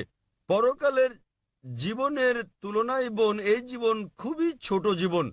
এই জীবনে বোন আপনি হয়তো স্বামীর সঙ্গে 20 বছর, 30 বছর, 40 বছর, 50 বছর কাটাবেন, 60 বছর। পরকালের জীবন হলো অনন্ত জীবন। তাহলে সেই মহিলা তো স্বার্থপর। একজন ভালো মুসলিম বা ভালো মুসলিমা, একজন ভালো মুসলমান পুরুষ কিংবা নারী চাইবেন তার জীবন সঙ্গী, তার স্বামী কিংবা স্ত্রীও জান্নাতে যাক। সুতরাং এটাই কারণ, এজন্যই স্বামী এবং স্ত্রী দুজনেরই মুসলমান হওয়া জরুরি। আপনার দ্বিতীয় প্রশ্নের ব্যাপারে বলি, মুসলিম পুরুষের দ্বিতীয় স্ত্রী গ্রহণের আগে প্রথম স্ত্রীর অনুমতি নেয়ার বাধ্যবাধকতা আছে কি না। নিকাহনামায় উল্লেখ না থাকলে এটা আবশ্যকীয় নয়। যদি নিকাহনামায় উল্লেখ থাকে, বিয়ের চুক্তিতে উল্লেখ থাকে, যদি স্ত্রী বলে থাকেন যে আমি জীবিত থাকা পর্যন্ত তুমি দ্বিতীয় স্ত্রী গ্রহণ করবে না, তখন এটা আবশ্যকীয়। যদি নিকাহনামায় না থাকে এটা, তাহলে আবশ্যকীয় নয়। তবে অন্তত তাকে অবহিত করতে হবে। কেন? দ্বিতীয় স্ত্রী গ্রহণের নিয়মের এটা একটা অংশ বলতে পারেন। কোরআনে বলা হয়েছে সূরা নিসা অধ্যায় 4 আয়াত নম্বর 3, তোমাদের পছন্দের নারীদের বিয়ে করো 2, 3 বা 4 জনকে, তবে সুবিচার করতে না পারলে একজনকে। তাহলে একাধিক বিয়ের ক্ষেত্রে অন্যতম একটা দিক হচ্ছে স্ত্রীদের মধ্যে সুবিচার করতে হবে। তো যদি প্রথম স্ত্রীকে এটা না জানান, তাদের মধ্যে সুবিচার করবেন কিভাবে? তখন হয়তো আপনি মিথ্যে বলবেন, অফিসের কাজে যাচ্ছেন, বোম্বের বাইরে যাচ্ছেন ইত্যাদি বলতে পারেন। কিন্তু যদি আপনি দ্বিতীয় বিয়ে করেন, প্রথম স্ত্রীর অনুমতি নেওয়া সেখানে আবশ্যকীয় না হলেও উভয় স্ত্রীর মধ্যে সমান আচরণের কথা ভেবে আপনাকে অন্তত বিষয়টা থেকে জানাতে হবে। আশা করি উত্তরটা পেয়েছেন বোন। ধন্যবাদ। হ্যাঁ ভাই, আপনার নাম এবং আপনার প্রশ্ন।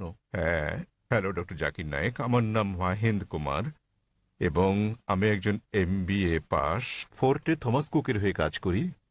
আমার প্রশ্ন নন ভেজিটেরিয়ান খাদ্য সংক্রান্ত। ইসলামে কি এর অনুমতি আছে? পশু পাখি জীবিত প্রাণী, আপনি কি একে সহিংসতা বলে মনে করেন না? আমার দ্বিতীয় প্রশ্ন, নন ভেজ খাদ্য গ্রহণ কি ইসলামে বাধ্যতামূলক এবং প্রকৃত নিরামিষভোজী ব্যক্তি কি ইসলাম অনুসরণ করতে পারেন? ভাই মহেন্দ্র কুমার খুব সুন্দর একটা প্রশ্ন করেছেন। তিনি বললেন যে ইসলামে আপনারা ননভেজ খাবার খাবেন, আপনারা প্রাণী হত্যা করবেন। কেন ইসলাম ধর্ম প্রাণী হত্যা করার অনুমতি দেয় এবং একজন মুসলমান কি প্রকৃত নিরামিষভোজী হতে পারেন? ভাই, এই প্রশ্নের উত্তর দেওয়ার আগে আমি আপনাকে বলতে চাই, একজন মুসলমান প্রকৃত নিরামিষভোজী হয়েও খুব ভালো একজন মুসলমান হতে পারেন। এটা বাধ্যতামূলক নয় ইসলামে যে আপনাকে ননভেজ খেতেই হবে, এটা বাধ্যতামূলক নয়। তবে যেহেতু কোরআনে আল্লাহ বলেছেন এবং আমাদেরকে অনুমতি দিয়েছেন ননভেজ খাদ্য গ্রহণের জন্য, সূরা মাইদা অধ্যায় 5 আয়াত 1 এখানে বলা হয়েছে যে তোমরা চতুষ্পদ জন্তু খাও যা তোমাদের জন্য হালাল করা হয়েছে। সূরা নাহল অধ্যায় 16 আয়াত 5 উল্লেখ করা হয়েছে যে তোমরা গো মহিষাদের মাংস ভক্ষণ করতে পারো। সূরা মুমিনুন অধ্যায় 23 আয়াত 21 বলা হয়েছে যে গো মহিষাদের উদরস্থিত বস্তু থেকে আমি তোমাদের পান করাই, এর মধ্যে তোমাদের উপকার রয়েছে এবং তোমরা এদের মাংস ভক্ষণ করতে পারো। সুতরাং যখন সর্বশক্তিমান ঈশ্বর হালাল প্রাণীর মাংস ভক্ষণ করার অনুমতি দিয়েছেন, তখন আমরা কেন খাবো না? এখন যৌক্তিক কারণের দিকে আসি, কেন ইসলাম আমিষ ননভেজ খাদ্য গ্রহণের অনুমতি দিয়েছে। যদি ননভেজ খাদ্যকে বিশ্লেষণ করা হয়, দেখা যাবে এগুলো প্রোটিন সমৃদ্ধ। মানব দেহে 23 প্রকার অ্যামিনো অ্যাসিডের প্রয়োজন রয়েছে, যার 8টি মানব দেহে তৈরি হয় না, খাদ্য দিয়ে এগুলোর চাহিদা মেটাতে হয়। এগুলো অত্যাবশ্যকীয় অ্যামিনো অ্যাসিড নামে পরিচিত। এখন এই 8 প্রকার অত্যাবশ্যকীয় অ্যামিনো অ্যাসিডের সবগুলো কোনো শাকসবজির মধ্যে একসঙ্গে পাওয়া যায় না, কেবলমাত্র মাংসের মধ্যে পাওয়া যায়। সেজন্য কোনো প্রাণীর মাংস শাকসবজির তুলনায় অধিক বেশি পুষ্টিকর। এছাড়াও যদি আপনি বিশ্লেষণ করেন, যদি আপনি তৃণভোজী প্রাণীদের দাঁতগুলো ভালো করে দেখেন, যেমন গরু, ছাগল, ভেড়া, এদের দাঁতগুলো চ্যাপ্টা, এরা কেবল তৃণভক্ষণ করে মাংস খায় না। যদি আমরা ভালো করে দেখি মাংসাশী প্রাণীগুলোর দাঁত, যেমন বাঘ, চিতাবাঘ, সিংহ, দেখতে পাবো এদের দাঁতগুলো তীক্ষ্ণ, তাদের ক্যানাইন দাঁত আছে। এরা কেবল মাংস খায়, তৃণজাতীয় খাদ্য খায় না। যদি আমরা মানুষের দাঁতগুলো বিশ্লেষণ করি, আমরা আয়নার সামনে গিয়ে ভালো করে দেখি, আমাদের মানুষের চ্যাপ্টা এবং তীক্ষ্ণ 2 ধরনের দাঁতই রয়েছে। যদি সর্বশক্তিমান ঈশ্বর আমাদের কেবলমাত্র শাকসবজি খাওয়ানোর ইচ্ছে করতেন, তাহলে কেন তিনি আমাদের ক্যানাইন দাঁত দিলেন? কেন তিনি আমাদের তীক্ষ্ণ দাঁত দিলেন? কিসের জন্য? স্বাভাবিকভাবে বোঝা যায় প্রাণীজ খাবার খাওয়ার জন্য, মাংস খাওয়ার জন্য। এছাড়াও যদি আমরা মানুষের পরিপাকতন্ত্র বিশ্লেষণ করি, যদি আমরা এটাকে তৃণভোজী প্রাণীগুলোর সঙ্গে তুলনা করি, গরু, ছাগল, ভেড়া, দেখা যাবে এরা কেবল তৃণ হজম করতে পারে। মাংসাশী প্রাণী বাঘ, চিতাবাঘ, সিংহ, এদের পরিপাকতন্ত্র কেবল মাংসজাতীয় খাদ্য হজম করতে পারে, তারা তৃণ হজম করতে পারে না। মানুষের পরিপাকতন্ত্র দুটোই হজম করতে পারে। মানুষের আছে ক্ষুদ্রান্ত, বৃহদান্ত্র। এটা শাকসবজি হজম করতে পারে, মাংস হজম করতে পারে, দুটোই হজম করতে পারে। সর্বশক্তিমান ঈশ্বর যদি আমাদের কেবল শাকসবজি খাওয়াতে চাইতেন, তাহলে তিনি কেন আমাদের এমন পরিপাকতন্ত্র দিলেন যা উভয় হজম করতে পারে?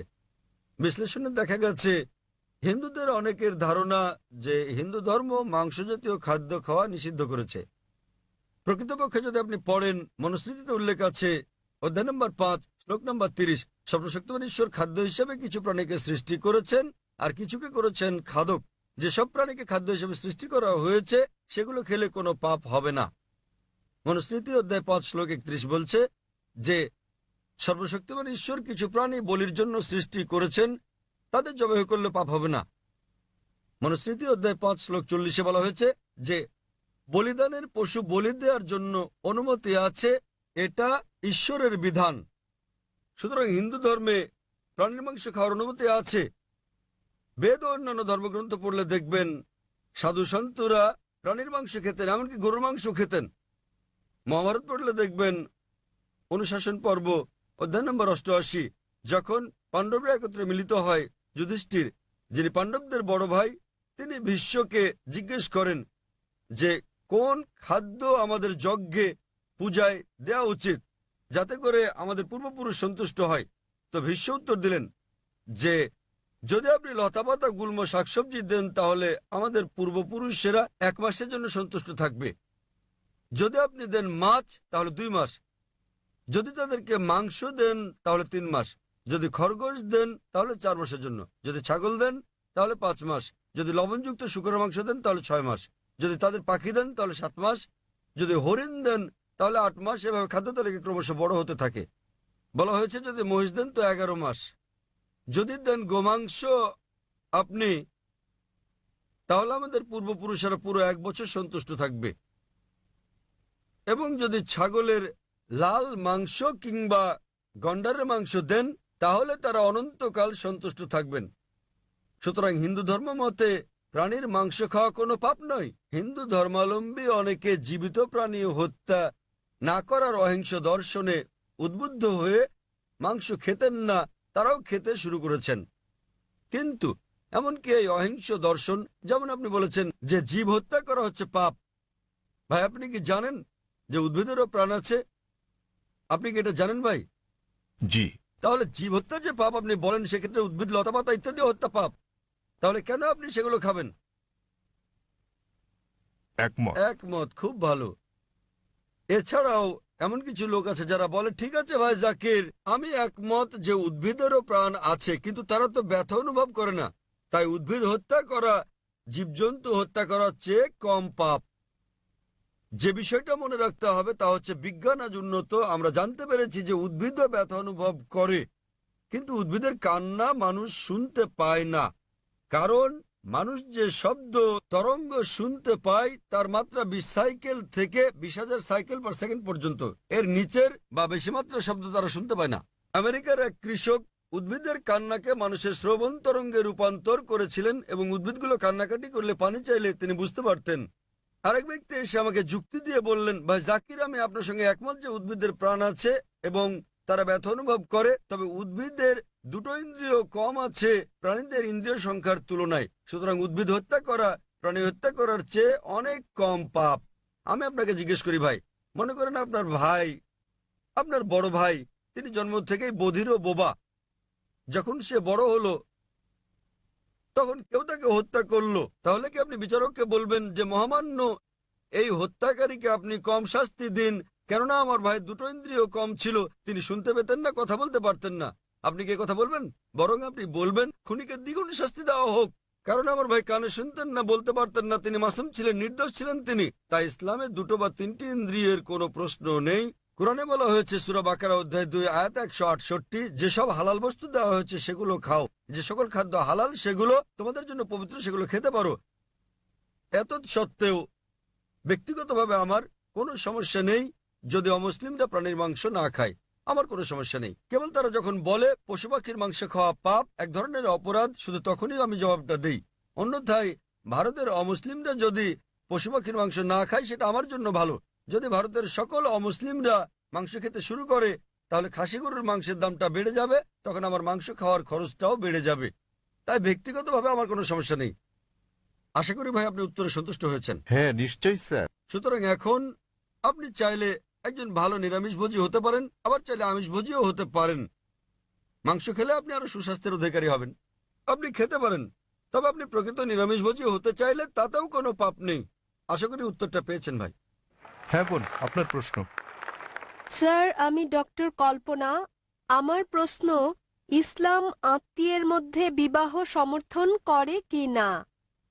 আপনি জানেন, চিকিৎসা বিজ্ঞানে অনেক জন্মগত অস্বাভাবিকতার কারণ হচ্ছে স্বগোত্রে বিবাহ, অর্থাৎ আত্মীয়ের মধ্যে বিবাহ। বোন প্রশ্ন করলেন যে ইসলাম কি স্বগোত্রে বিয়ে, নিকটাত্মীয়দের মধ্যে বিয়ের অনুমতি দেয়? জি। বিয়ে সংক্রান্ত ব্যাপারে বলতে গেলে আল্লাহ বলেছেন কোরআনে সূরা নিসা অধ্যায় নম্বর 4 আয়াত নম্বর 22 থেকে 25 যে যে সকল বিয়ে নিষিদ্ধ, তাহলে আপনি বিয়ে করতে পারবেন না আপনার মাকে, আপনার মেয়েকে, আপনার মায়ের বোনকে, আপনার বাবার বোনকে এবং আপনার ঘনিষ্ঠ মাহারাম আত্মীয়দের। তবে আপন চাচাতো মামাতো বোন হলে পারবেন, কিন্তু ভাই বোন, পিতা কন্যা বিয়ের অনুমতি নেই। আপন চাচাতো মামাতো হলে অনুমতি আছে। আজ বিজ্ঞান আমাদের বলছে যদি আপন ভাই বোনে বিয়ে হয় সেক্ষেত্রে অস্বাভাবিকতার সম্ভাবনা অনেক বেশি থাকে, জন্মগত সমস্যা হতে পারে। সুতরাং সরাসরি ভাই বোন, পিতা কন্যা, মা আর ছেলে, পিতাপক্ষের চাচা, আপন চাচা, বাবার বোন ইত্যাদির মধ্যে বিয়ে হলে অস্বাভাবিকতার সম্ভাবনা খুবই বেশি থাকে। তাই ইসলাম এসব বিয়ে নিষেধ করেছে, কিন্তু আপন চাচাতো মামাতো হলে অনুমতি আছে। ইসলাম এটার অনুমতি দিয়েছে। আর বিজ্ঞান আজ আমাদের বলছে এমনকি চাচাতো মামাতো ফুফাতো ভাই বোনের ক্ষেত্রেও এর সম্ভাবনা আছে, তবে খুবই কম। জন্মগত সমস্যা হতে পারে যদি দুই ব্যক্তি, পুরুষ মহিলা অপরিচিত হয়, তারা যদি পরস্পরের আগে থেকেই আত্মীয় নাও হয়, তবুও জন্মগত সমস্যা হতে পারে। তাহলে বোঝা যাচ্ছে জন্মগত সমস্যা কেবল আত্মীয়ের মধ্যেই হয় না, তবে সমস্যা অত্যাধিক বেশি থাকে সরাসরি আপন ভাই বোন, বাবা অথবা মা, আপন চাচা হলে। আপন চাচাতো মামাতো ফুফাতো ভাই বোনের মধ্যে সম্ভাবনা কিছুটা বেশি অপরিচিতের তুলনায়, তবে পার্থক্যটা খুবই ক্ষীণ। তবে আহমদ শাকরের মতো এরকম একটা হাদিস আছে, যে হাদিসে প্রিয় নবী বলেছেন যে অব্যাহতভাবে বংশানুক্রমে আপন চাচাতো মামাতো ফুফাতো ভাই বোনের মধ্যে বিয়ে করো না। তাই বংশানুক্রমে আপন আত্মীয়দের মধ্যে বিয়ে অব্যাহত রাখলে সমস্যা হতে পারে। অন্যথায় এমনকি মেডিকেল সায়েন্স বলছে বংশানুক্রমিক না হলে সমস্যা নেই, তবে যদি আপন কাজিনদের মধ্যে বিয়ে অব্যাহত রাখা হয়, যেমন ধরেন কাজিন আবারও কাজিন আবারও কাজিন, তাহলে সম্ভাবনা কিছুটা বাড়ে। এমনিতে সাধারণভাবে কোনো সমস্যা নেই। আশা করি বোন উত্তরটা পেয়েছেন। আপনাকে ধন্যবাদ। হ্যাঁ ভাই, 1 নম্বর মাইক। আসসালামু আলাইকুম জাকির ভাই। আমার স্যার নাসির স্যার গুরু আমাকে আপনার সঙ্গে পরিচয় করিয়ে দিয়েছিলেন। তিনি পেশায় একজন শিক্ষক। আমি প্রথমবার আপনার বক্তৃতা শুনেছিলাম আজাদ ময়দানে, এবং বিষয় ছিল হিন্দু ধর্ম ও ইসলামের সাদৃশ্য সমূহ। আমার নাম দীপেন শেঠ এবং আমি একটি কনস্ট্রাকশন কোম্পানিতে কাজ করি। আমার সহকর্মীদের সঙ্গে বিভিন্ন বিষয়ে যুক্তিতর্ক হয়েছে, আমরা বিভিন্ন বিষয়ে আলোচনা করেছি, এবং প্রশ্ন হচ্ছে মোঘল আমলে তারা হিন্দু ধর্মগ্রন্থ রদবদল করেছে, এবং সে কারণেই ধর্মগ্রন্থে কিছু কিছু রেফারেন্স ও এই জাতীয় কিছু জিনিস দেখা যায়। এটা কি অত্যুক্তিমূলক না বাস্তবসম্মত? দয়া করে এ ব্যাপারে কিছু আলোকপাত করুন, ধন্যবাদ। ভাই খুব সুন্দর একটা প্রশ্ন করলেন যে মোগলরা যখন ভারতবর্ষে আসে তারা হিন্দু ধর্মগ্রন্থে কিছু রদবদল করে, এটা কি অতিকথামূলক না বাস্তব? আমি যতদূর অধ্যয়ন করে জেনেছি এটা একটা কল্পকাহিনী। এমন কিছু বিষয় আছে যা হিন্দুরা বলে যে ধর্মগ্রন্থে এসেছে। উদাহরণস্বরূপ হিন্দু শব্দটা কোনো হিন্দু ধর্মগ্রন্থে ছিল না আরবরা ভারতে আসার আগে। হিন্দু প্রকৃতপক্ষে একটা ভৌগোলিক সংজ্ঞা। হিন্দু শব্দটা প্রথমে আরবরা ব্যবহার করে, যখন তারা ভারতবর্ষে আসে তখন তারা বলতো হিন্দি হিন্দি। এমনকি বর্তমানেও আমি যখন সৌদি আরবে যাই তারা আমাকে বলে হিন্দি হিন্দি এসেছেন, আমি একজন হিন্দি। হিন্দি মানে এটা একটা ভৌগোলিক সংজ্ঞা সিন্ধু উপত্যকায় বসবাসকারী জনগণের, এটা কোনো ধর্মীয় সংজ্ঞা নয়। সে কারণে জওহরলাল নেহরু বলেছেন হিন্দু শব্দটি আগে দেখা যায়নি হিন্দু ধর্মগ্রন্থে আরবরা ভারতবর্ষে আসার আগ পর্যন্ত। তবে প্রশ্নানুসারে মোগলরা হিন্দু ধর্মগ্রন্থে রদবদল করেছে। 1 নম্বর পয়েন্ট, এ ব্যাপারে আমি যতদূর জেনেছি মোগলরা হিন্দু ধর্মগ্রন্থে রদবদল করেনি। ঠিক, এখন যদি আমি আপনার সঙ্গে একমত হই যে মোগলরা হিন্দু ধর্মগ্রন্থে পরিবর্তন করেছে, তাহলে সেটা বাদ দিয়ে দেন, তাই তো করা উচিত নাকি? তা আপনি যদি একমত হন যে ধর্মগ্রন্থ পরিবর্তিত হয়েছে, তাহলে সেগুলো এখন ত্যাগ করুন। আপনারা কি পরিবর্তিত ধর্ম মানতে চান? বরং সেটা মেনে চলুন যেটা পরিবর্তিত হয়নি, এই কোরআন। তাহলে যদি আমি আপনার যুক্তির সঙ্গে একমত হই যে মোগলরা ধর্মগ্রন্থে পরিবর্তন করছে, সেগুলো ত্যাগ করুন। ধরুন আপনার কাছে 2 গ্লাস পানি আছে, এক গ্লাস বিশুদ্ধ, অন্য গ্লাসে কেউ 1 ফোঁটা নর্দমার পানি মিশিয়ে দিল আপনার সামনেই। মেশানোর পর তো আর আলাদা করতে পারবেন না সেটা, সেই পানি আপনি পান করবেন? না। কেন? আপনি দেখতে পাচ্ছেন না। তবে যেহেতু আপনি দেখলেন ময়লা কালো রঙের ফোঁটা গ্লাসের পানিতে পড়লো, এখন আর আলাদা করতে পারবেন না, সেটাকে আপনি পান করবেন? এই গ্লাসের পানি আপনি পান করবেন? একবার যখন আমি দেখেছি ঠিক, তখন আর খুব পান ভালো, করব কারণ না। আপনি যুক্তি মানেন। তাহলে যদি আপনার সঙ্গে আমি একমত হই যে মোগলরা হিন্দু ধর্মগ্রন্থ রদবদল করেনি, বাদ দেন সেটা, নির্ভেজাল ধর্মগ্রন্থ নিন, কোরআন।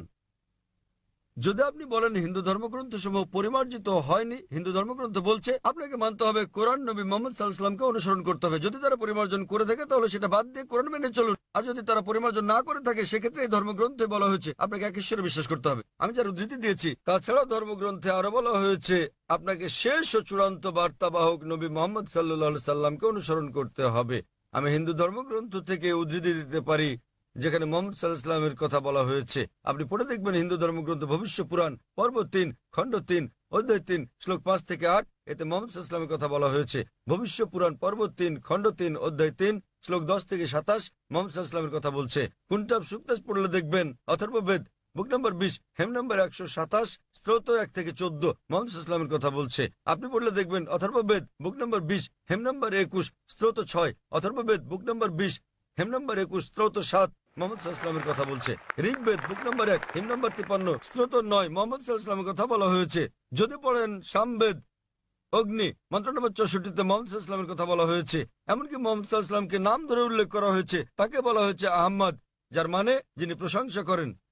দেখুন সামবেদ উত্তরচিক মন্ত্র নম্বর 1500, সামবেদ ইন্দ্র অধ্যায় নম্বর 2 মন্ত্র নম্বর 152, যজুর্বেদ অধ্যায় নম্বর 31 স্তোত্র 18, ঋগ্বেদ বুক নম্বর 8 হেম নম্বর 6 মন্ত্র নম্বর 10, অথর্ববেদ বুক নম্বর 8 হেম নম্বর 5 মন্ত্র নম্বর 16, অথর্ববেদ বুক নম্বর 20 হেম নম্বর 126 মন্ত্র নম্বর 14।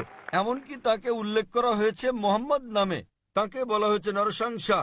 নরসংসা মানে নর মানে মানুষ, সংসা মানে প্রশংসা, যিনি প্রশংসার যোগ্য, প্রশংসিত। আপনি নরসংসা শব্দকে আরবি করলে সেটা হবে মোহাম্মদ।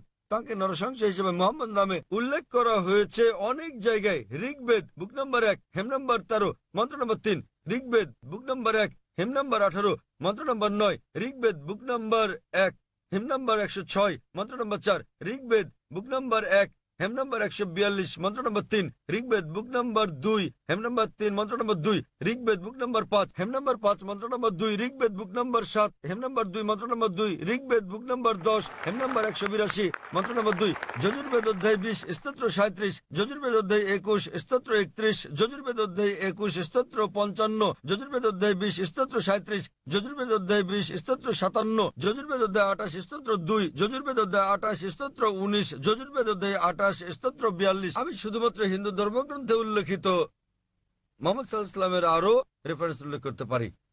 তাহলে আপনাদের ধর্মগ্রন্থ বলছে যে ঈশ্বর একজন, তোমরা কেবল তার উপাসনা করো এবং তোমাদেরকে অনুসরণ করতে হবে সর্বশেষ পয়গম্বরকে।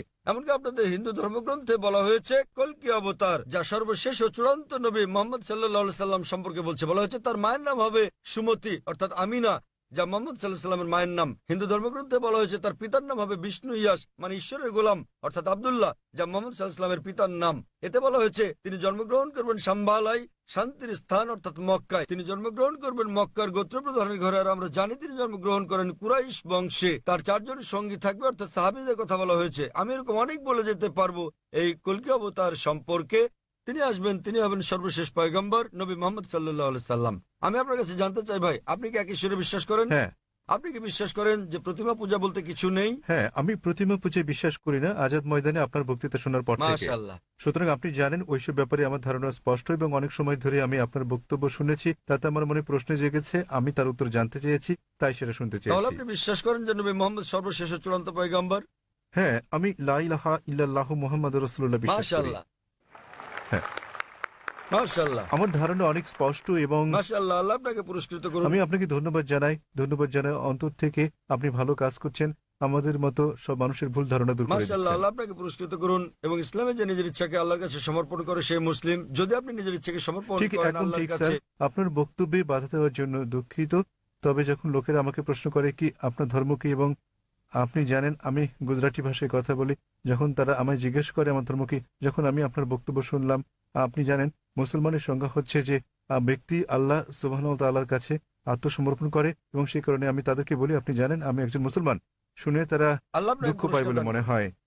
আমি গুজরাটি ভাষায় কথা বলি, তাই তারা কষ্ট পায়। আমি ভালো করে জানি আপনি জানেন আমি মুসলিম অথবা সেরকম কিছু, কিংবা আপনি জানেন আমি মুসলমান পটভূমির পরিবার থেকে এসেছি, তাই আমি যেমন পরিবারে জন্ম নিয়েছি আমি তেমন, তথাপি আমি জানি কোনটি ঠিক, এবং আমি অধ্যয়ন করছি এবং আমি আপনাকে বলছি আমি যা জানি ক্ষুদ্র পরিসরে তা প্রচার করি যতটা আমি পারি।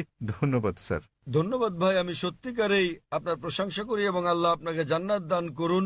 আপনার যে কোনো জিজ্ঞাসা, যে কোনো প্রশ্ন থাকলে আমাদের সঙ্গে যোগাযোগ করলে খুশি ধন্যবাদ। হব। আপনাকে অনেক ধন্যবাদ। ধন্যবাদ। আমরা পুরুষদের শারীর মাঝের দিক থেকে পরবর্তী প্রশ্নটি নিতে পারি। আমাদের আর একটি বা দুটি প্রশ্ন নেওয়ার সময় আছে। আসসালামু আলাইকুম স্যার, আমার নাম অজয় বৈষ্ণব। আমি আপনার ক্যাটারিং এ ভিআইপি লাউঞ্জে কাজ করি। আমার প্রশ্নটি আমার পরিবার ও সবার জন্য। সকল গ্রন্থে লেখা হয়েছে ঈশ্বর একই রকম ও ঈশ্বর একজন।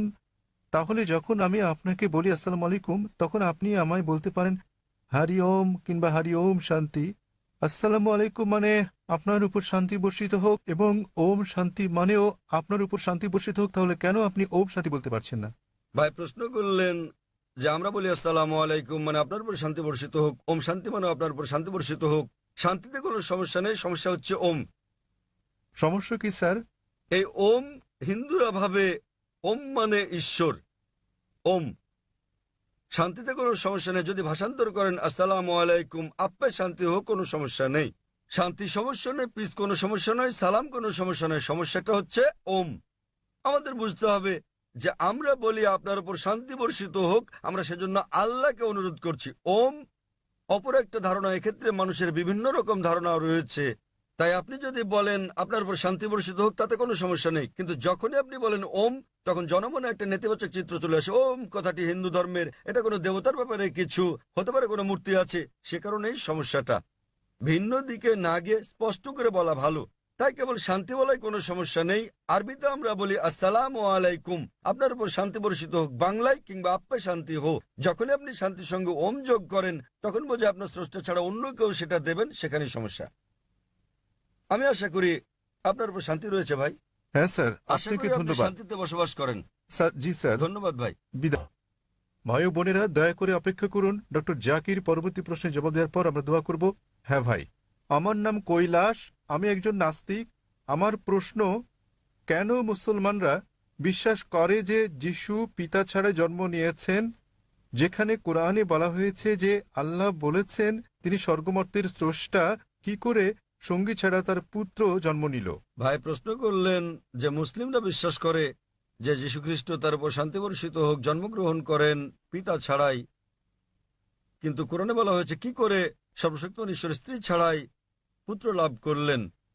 ঈসা আলাইহিসসালামের বিস্ময় কোরআন বলছে সূরা আলে ইমরান অধ্যায় 3 আয়াত নম্বর 47, যখন মরিয়ম আলাইহিসসালাম বলেন মাদার মেরি কি করে আমার একটি পুত্র সন্তান হবে যখন কোনো পুরুষ আমাকে স্পর্শ করেনি, তখন উত্তর দেন ফেরেশতা জিবরাইল, فإذا قضى أمرا فإنما يقول كن فيكون। যখন আল্লাহ কোনো কিছু করার ইচ্ছা করেন তখন তিনি বলেন হওয়ার অমনি হয়ে যায়। একই রকম কথা সূরা আলে ইমরান অধ্যায় 3 আয়াত নম্বর 59 আল্লাহ বলেছেন إن مثل عيسى عند الله كمثل آدم خلق من تراب ثم قال له كن فيكون।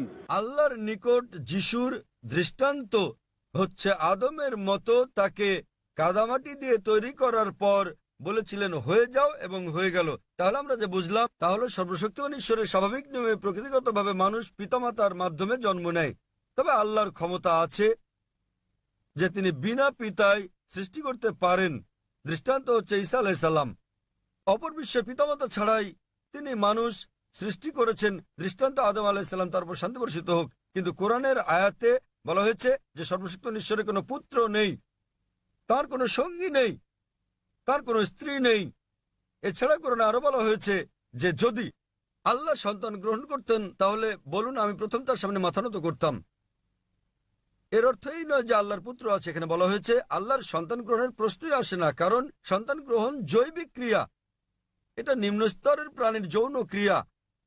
আর এ কারণেই আল্লাহ সন্তান গ্রহণ করবেন না। আল্লাহর কোনো স্ত্রীরও প্রয়োজন নেই, স্ত্রীর প্রয়োজন আমাদের মানুষের। যৌন ক্রিয়া নিম্ন শ্রেণীর প্রাণীর ক্ষেত্রে প্রযোজ্য। সুতরাং কোরআনের এই সহায়তা অনুযায়ী যদি আল্লাহর পুত্রের প্রয়োজন হতো তাহলে আমি প্রথম তার সামনে মাথা নত করতাম। বলা হয়েছে আল্লাহর কোনো পুত্র থাকতে পারে না, আল্লাহর কোনো স্ত্রীও প্রয়োজন নেই। তাই কোরআনের এই সহায়তা বোঝানোর চেষ্টা করা হয়েছে আল্লাহর স্ত্রী আছে, পুত্র আছে, এসব বলে আল্লাহকে হেয় করো না। পরম দয়ালু আল্লাহর সন্তান কিংবা স্ত্রী থাকা তার মর্যাদার বিপরীত। ওয়াখিরু দাওয়ানা আলহামদুলিল্লাহি রাব্বিল আলামিন। আর কয়েক মিনিট আমরা দোয়া করব ভাইদের অনেকগুলো প্রশ্নের দৃঢ়, প্রতিশ্রুতিশীল, অবাধ ও আস্থাশীল জবাব প্রদানের জন্য। আমি ধন্যবাদ জানাচ্ছি ডক্টর জাকির নায়েককে। তিনি আরো অনেক প্রশ্নের, বিশেষ করে মুসলমান ভাই ও বোনদের অনেকের প্রশ্নের জবাব দেওয়ার সময় পাননি। আমার অনুরোধ রইল, প্রতি রোববার আমাদের প্রশ্ন উত্তর অধিবেশন হয়ে থাকে, দয়া করে নিঃসংকোচে এখানে আসুন। এবং অনেক সময় ডক্টর জাকির নিজে প্রশ্ন উত্তরের এই অধিবেশনে প্রশ্নের জবাব দিয়ে থাকেন। নিঃসংকোচে আসুন এবং আপনার প্রশ্ন জিজ্ঞাসা করুন, অথবা আপনি প্রশ্ন লিখে ইসলামিক রিসার্চ ফাউন্ডেশনে ইমেইলে পাঠাতে পারেন, অথবা আমাদের স্বেচ্ছাসেবকদের সঙ্গে যোগাযোগ করলে তারা আপনাদের ভালো দিক নির্দেশনা দেবেন। জাজাকাল্লাহ খায়ের সুন্দর বক্তব্যের জন্য। এখন আমরা আমাদের কারি, ইসলামের চমৎকার দায়, আপনারা তার পিতা, রাজ্জাক ক্রিকেটের ব্যবসায়ী পুঁজিপতি আব্দুর রহমান আল বুখাতিরকে চেনেন। তারই পুত্র, অত্যন্ত প্রসিদ্ধ কারি, আন্তর্জাতিক খ্যাতি সম্পন্ন অন্যতম কারি ও দায় শেখ সালাহ আব্দুর রহমান আল বুখাতিরকে এই অধিবেশনের সমাপনী দোয়া পেশ করার আহ্বান জানাব। ভাই ও বোনেরা, সংযুক্ত আরব আমিরাতের শেখ সালাহ আল বুখাতির।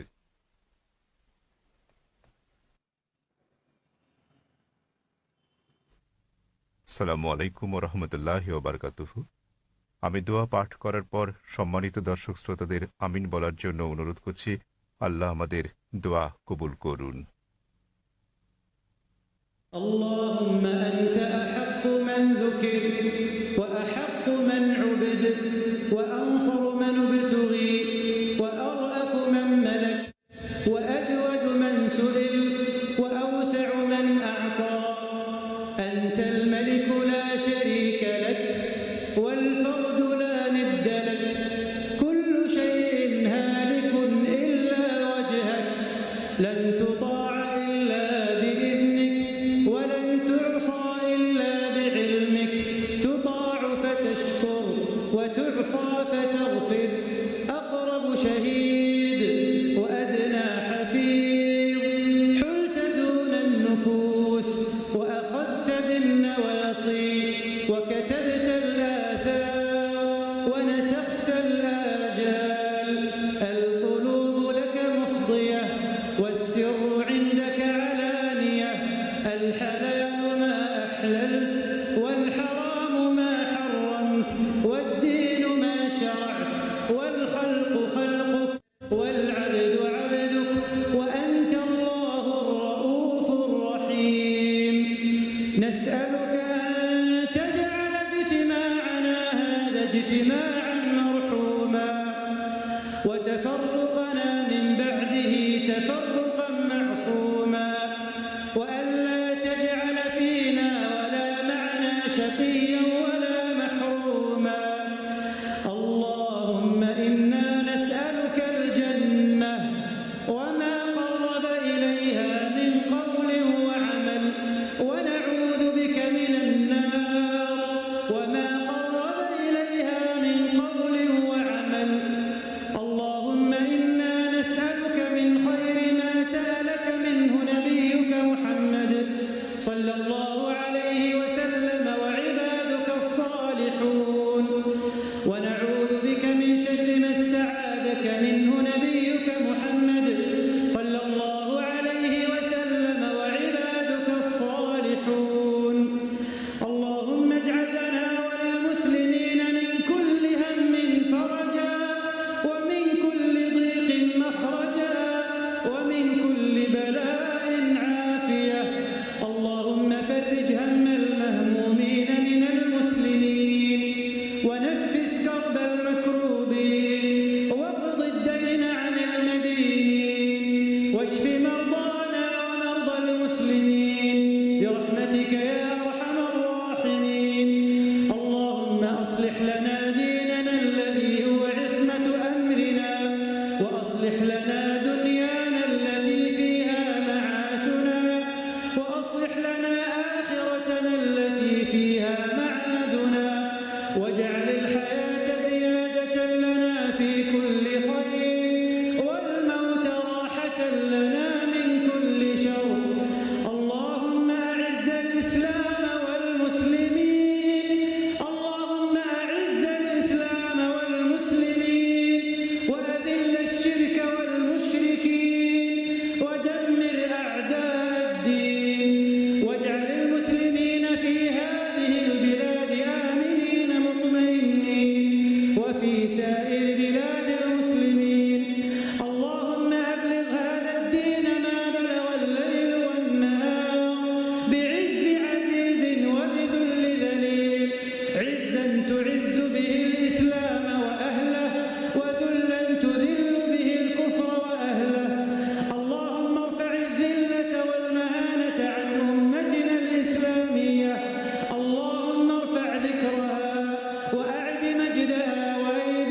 تسمع كلامنا وترى مكاننا وتعلم سرنا وعلانيتنا ولا يخفى عليك شيء من أمرنا.